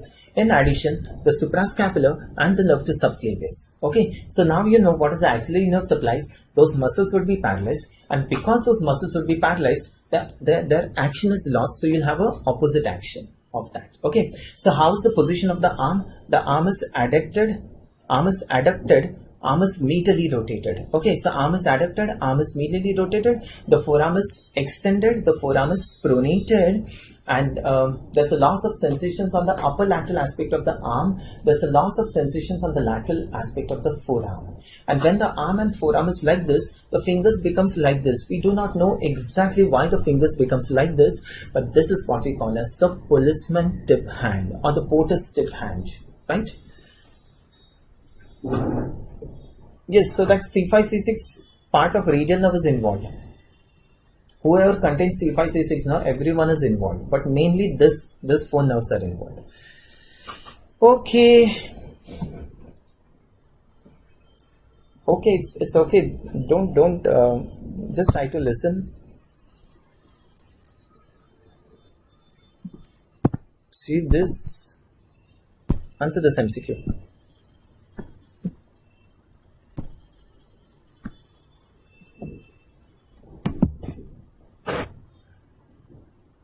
Ops point is a point on the upper trunk of the brachial plexus. Coracobrachialis is not paralyzed because coracobrachialis is supplied by additional C7. C7 is there for coracobrachialis. C5, C6 and C7. So coracobrachialis is spared. Okay. Policeman stiff hand. The fingers are pointing backwards. No, that is known as policeman stiff hand. The arm is adducted, medially rotated, the forearm is extended and pronated, and the fingers becomes like this. That's policeman stiff hand. चलो बोलो. I'll tell that somewhere again. Answer is C. Okay, very good. Answer is C for this. Clear to all of you? Suprascapular nerve C5, C6. Answer this.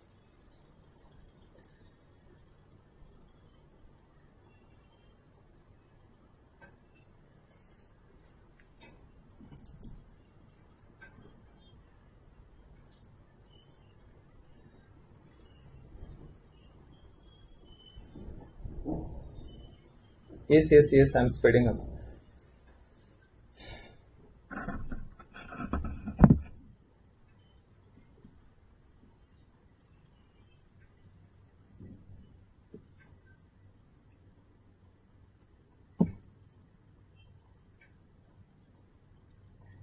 Loss of pronation. Very good.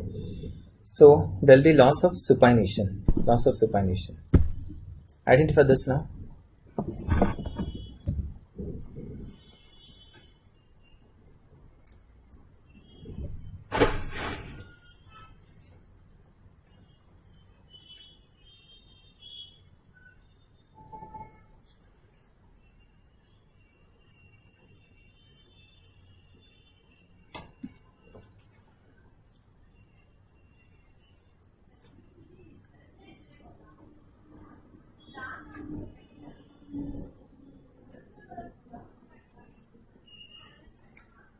Answer this. Ops paralysis is, when a person meets with an accident and the neck is separated from the shoulder like this. The neck is separated from the shoulder. So this is injury to the upper trunk. It is seen in accidents. Ops paralysis is seen in accidents. And a person is falling down and he holds something like this. He holds and he gets a jerk here, and that is Klumpke's paralysis. So person falling down, holds something and gets a jerk here, and that is Klumpke's paralysis. Or during a breech presentation. Okay, during a breech presentation, that is Klumpke's paralysis. Clear? So starting with Klumpke's paralysis, be fast.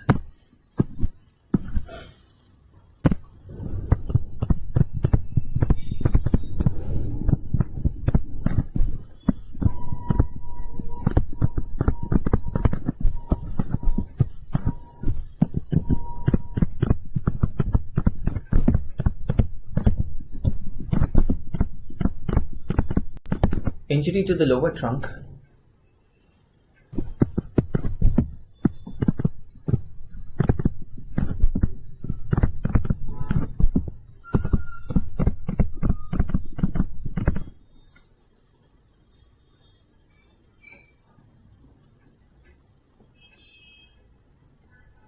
Pectoralis major है ना? Pectoralis major is still there, no?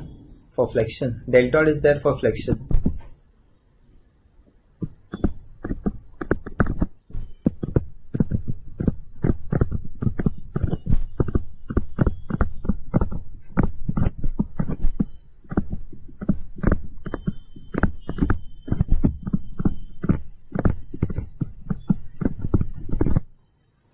Median and ulnar nerve.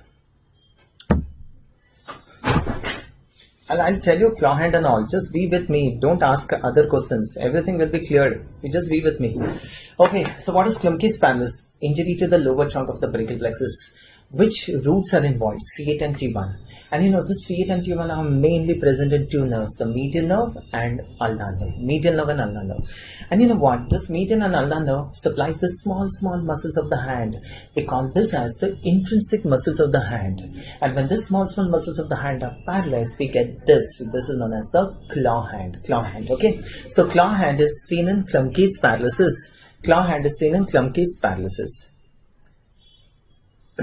Clear to all of you? Ups point is upper trunk of the brachial plexus. Don't ask silly questions. Ups point kya dikhane ka? Ups point is on the upper trunk where those two nerves arise now. Yes. Have a look at this and quickly answer this. Look, so which are the muscles involved? The small muscles of the hand are involved. We call this as intrinsic muscles of the hand. Okay. And the ulnar flexus of the wrist and fingers The flexors of the wrist and fingers. Who's that? Flexor carpi ulnaris. We have not yet come to the forearm. So the flexor carpi ulnaris will be paralyzed. So the muscles paralyzed would be one, the intrinsic muscles of the hand and the ulnar flexors of the wrist and fingers. So what does the person come to you with? The person comes to us with a claw hand, and because T1 is involved, T1 also carries sympathetic fibers, and because of sympathetic involvement, what are we going to get? Horner's syndrome. We are going to get the Horner's syndrome. Yes, everything will be uploaded on eMedicos. Don't worry, everything will be there on eMedicos. Clear to all of you? So this is muscles paralyzed. Just write this down. Huh? Muscles paralyzed are intrinsic muscles. Intrinsic muscles are small muscles in the hand. We'll be coming to that later. And this intrinsic muscles of the hand are mainly supplied by T1. That was an MCQ. So specifically I mentioned that small muscles of the hand are mainly supplied by T1 and the ulnar flexors of the wrist and fingers. Okay, that's flexor carpi ulnaris. That I have to tell you. Supplied by C8. So what will the person come to you with? The person will have a claw hand and Horner's syndrome.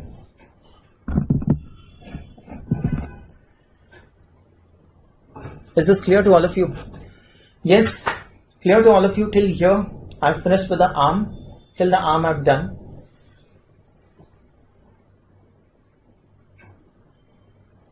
What do you say?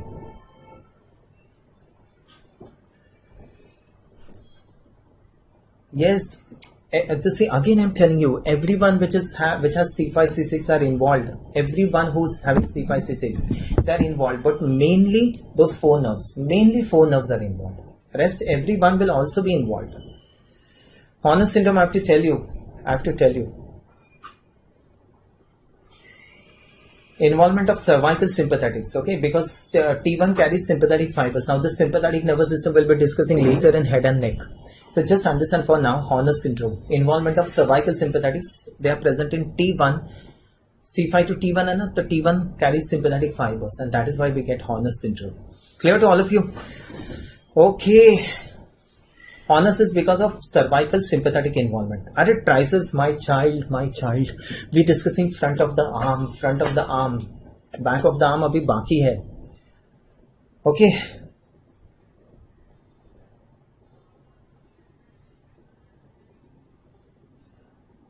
Clear to all of you? Fine.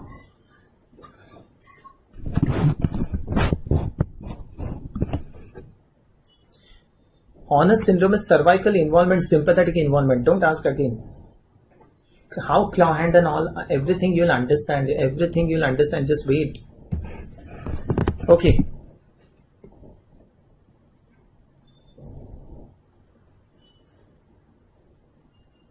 Chalo, I'm continuing now.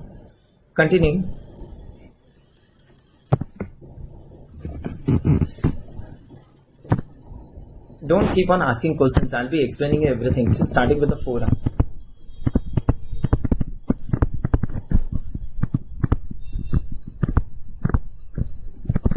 Front of the forearm. Okay.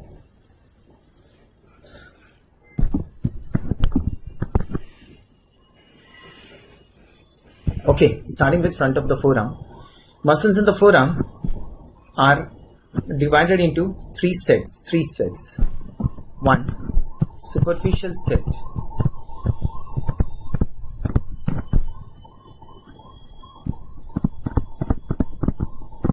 Superficial muscles.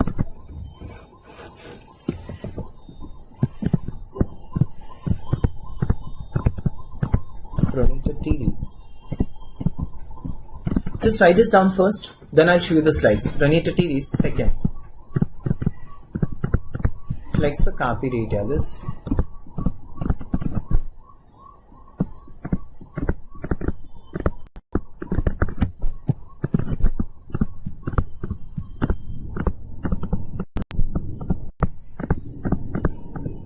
Palmaris longus.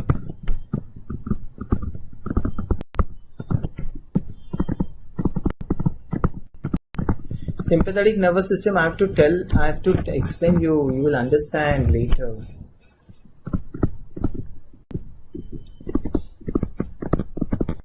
digitorum superficialis.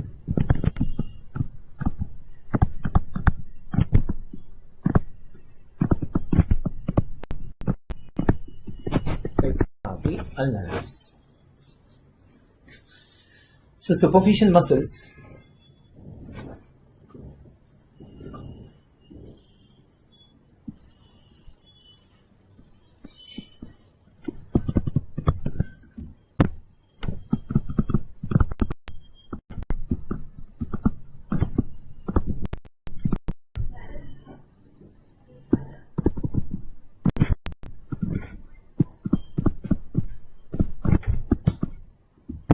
intermediate muscle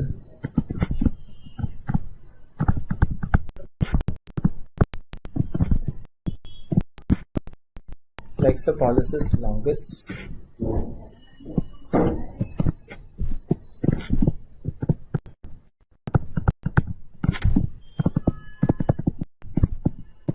flexor digitorum, flexor digitorum profundus.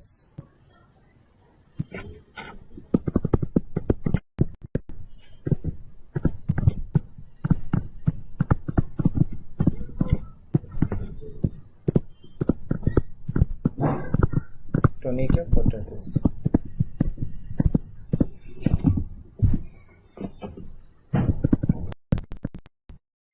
Pronator quadratus. Okay. Understand this muscles first. Try to be clear with the theory part, and then you see the slides. Everything will be clear to you. Medial rotation is inwards. Like this. Lateral rotation is outwards, like this.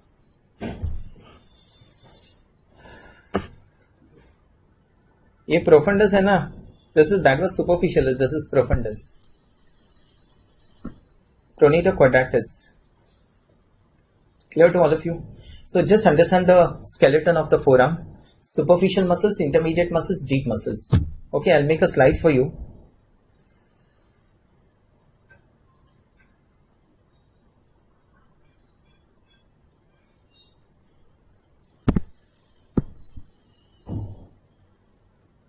Okay, I'll start. Have a look. This is radius. This is ulna. Radius ulna. That's the deepest muscle here. Pronator quadratus. Two intermediate muscles. This is flexor pollicis longus. Flexor digitorum profundus.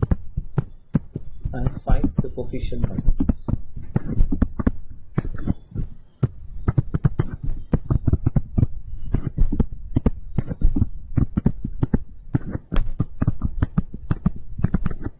Flexor calf, pronator quadratus. Yes, pronator quadratus. There are two nerves here.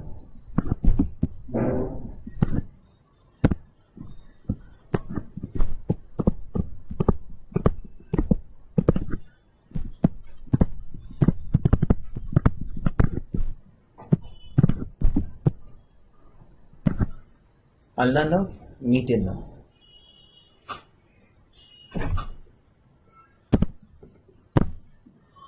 And between the intermediate and the deep, there's a space here.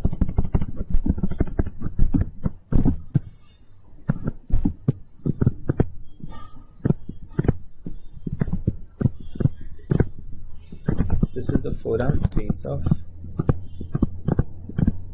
parallel.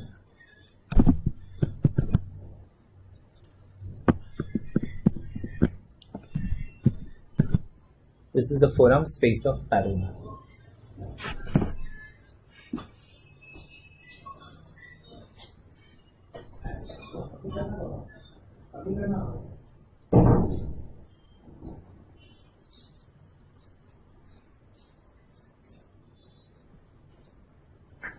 Okay, that's the forearm space of parallel.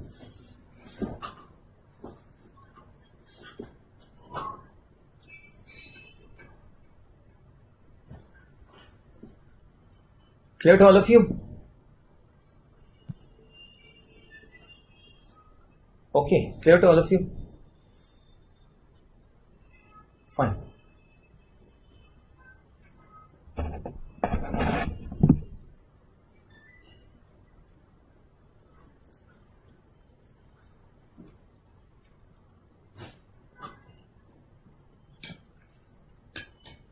Now just see the slide.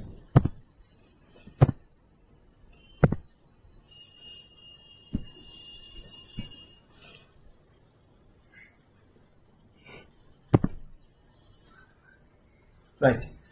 See the slide now. This is the pronated teres. Pronated teres. This is flexor carpi radialis. Flexor carpi radialis. This is palmaris longus. This is the flexor digitorum superficialis. And this is the flexor carpi ulnaris.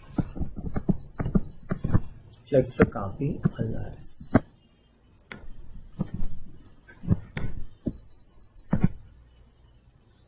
Clear to all of you?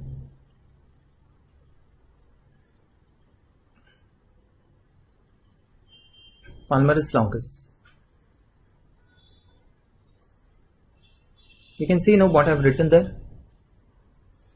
So that's pronated teres, flexor carpi radialis, palmaris longus, flexor digitorum superficialis, and flexor carpi ulnaris. And this muscle, brachioradialis. That's a brachioradialis. Clear now? So 5 fingers like this. Yes, very good. These are the 5 fingers that you place here. The first muscle here, pronated teres. The second, flexor carpi radialis. The third, palmaris longus. The fourth is flexor digitorum superficialis. And the last one is flexor carpi ulnaris. Clear? Flexor carpi ulnaris. Right. Now have a look at this. See this now. Now we've removed the superficial muscles. We've removed the superficial muscles. Okay. And see the next muscles. Right. This is pronator quadratus. Pronator quadratus. This is flexor pollicis longus. And this is the flexor digitorum profundus.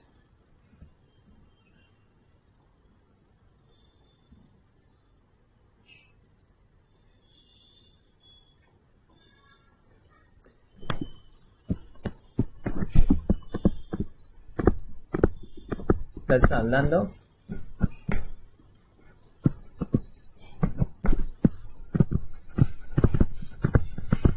So median now.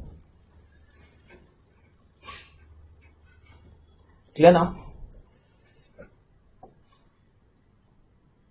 Forum space of Paronitis. Yes, Parona. Landorf median now. You're clear now? Clear with all the sets. It's very easy. It's very easy. Forum is very easy. So the deepest muscle, a quadrangular muscle here, pronator quadratus. On the quadrangular muscle, you place 2 muscles. The one which begins from the radius goes to the thumb, and that is flexor pollicis longus. The one which begins from the ulna and goes to the digits here, digits. What is that? Flexor digitorum profundus. Okay, so the one which begins from the radius and goes towards the thumb, that's flexor pollicis longus. The one which begins from the ulna to the fingers, flexor digitorum profundus. And above this, we place the 5 superficial muscles. The 5 superficial muscles in sequence. The first one, pronator teres. The next, flexor carpi radialis. The next, palmaris longus. Palmaris longus has got a small belly and a long tendon. The next one is a muscle which is going to the digits. Again, it causes flexion of the digits. Flexor digitorum superficialis, because there's one profundus which is deep to it. So this is flexor digitorum superficialis, and the last muscle is towards the ulnar side, flexor carpi ulnaris. Flexor carpi ulnaris. Okay, brachioradialis doesn't belong to this group, but brachioradialis is a muscle of extensor. I've just labeled that for you. Okay, clear to all of you? Okay, very good. Brachioradialis is a muscle of the back. It's an extensor muscle, but it is lying in the flexor compartment. It's developmentally an extensor, but functionally a flexor. Brachioradialis. Remember, developmentally an extensor, but functionally a flexor. That's brachioradialis. Clear to all of you? Okay. Now understand. The nerve supply of this muscle is what you need to know. Okay, have a look. Look, this is so nice. Just try to understand this now. Clear to all of you?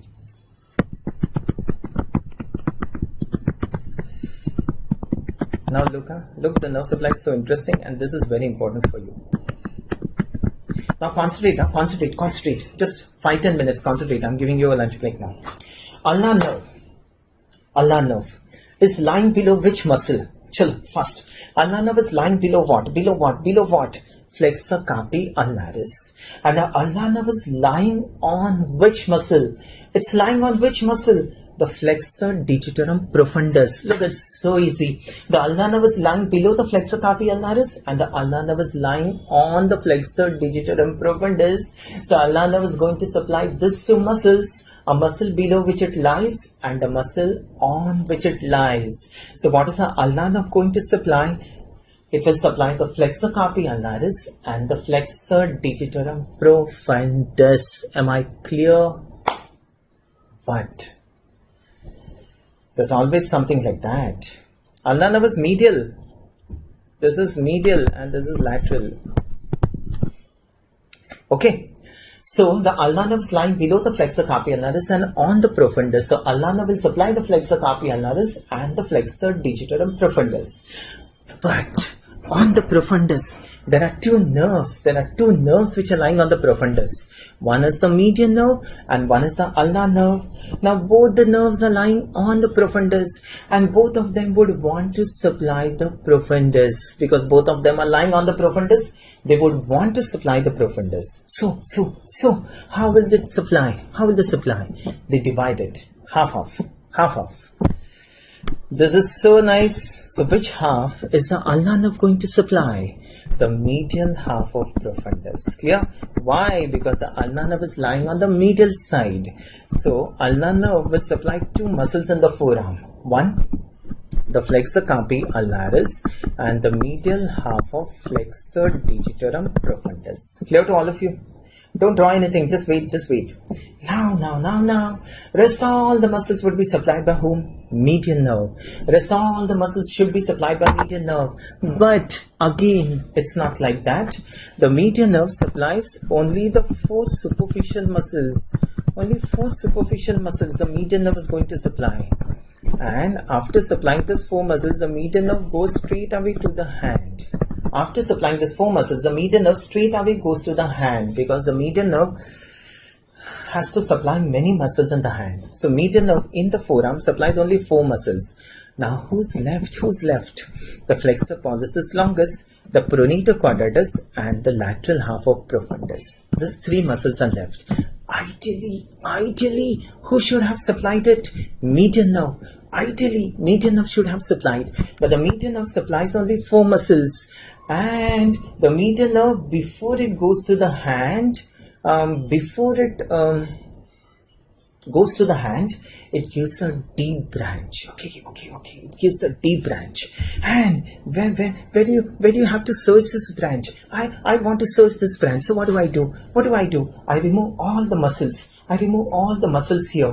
What do I see now? I see the radius, I see the ulna, and I see the interosseous membrane between the radius and the ulna. And this branch of median nerve lies on the interosseous membrane on the anterior aspect, and this is what we call as the anterior interosseous nerve.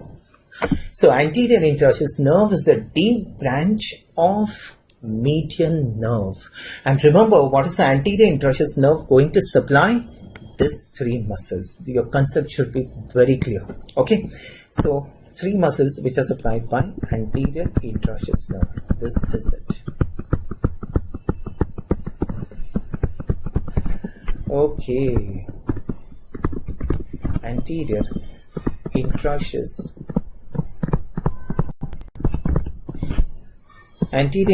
nerve. Okay, so anterior interosseous nerve is a deep branch of median nerve. Okay, that's it. Very good. Deep branch of median nerve. Deep branch of median nerve. Okay, this should be clear. Deep branch of median nerve. Yes. Anterior interosseous nerve is a deep branch of median nerve given after. Fine, that's it. Just remember it like this. That's anterior interosseous nerve. It's a deep branch of median nerve. Your concepts are clear?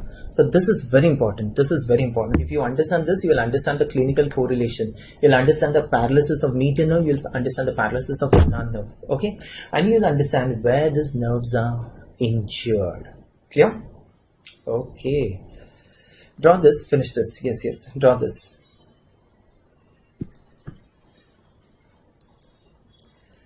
Okay. Fine. That's it.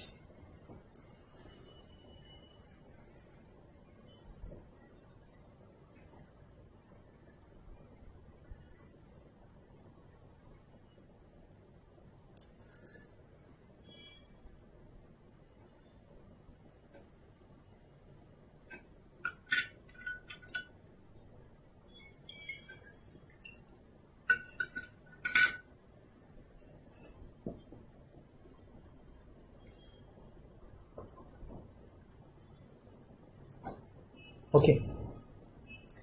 Clear to all of you? Space of paronitis, parona. It should get over.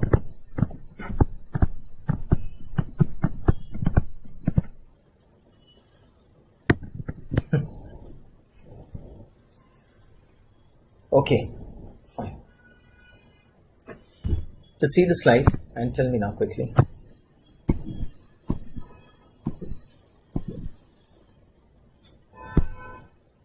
Answer this. Yes, composite muscle would be profundus. So 3 composite muscles we have come to. Clear, no? 3 composite muscles.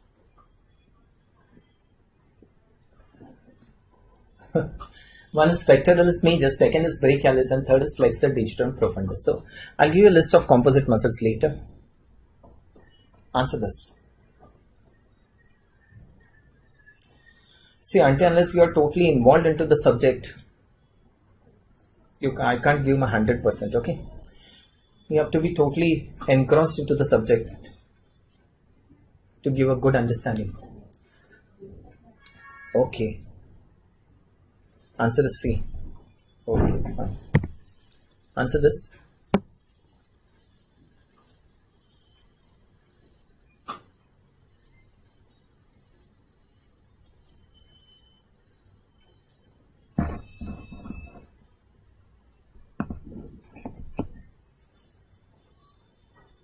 Yes, yes, very good.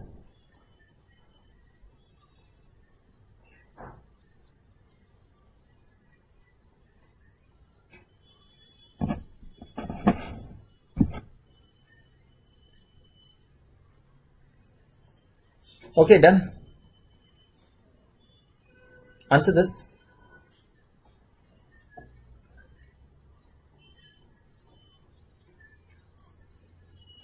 Flexor pollicis. No, answer is pronator teres. Answer is A. Answer is A. Pronator teres. Because pronator teres is supplied by whom? Median nerve. Pronator teres is supplied by median nerve. Half of profundus will be paralyzed. Which half? Lateral half will be paralyzed. Lateral half will be paralyzed. Okay. Medial half will be intact. Okay. We'll wait for this. You take a break now.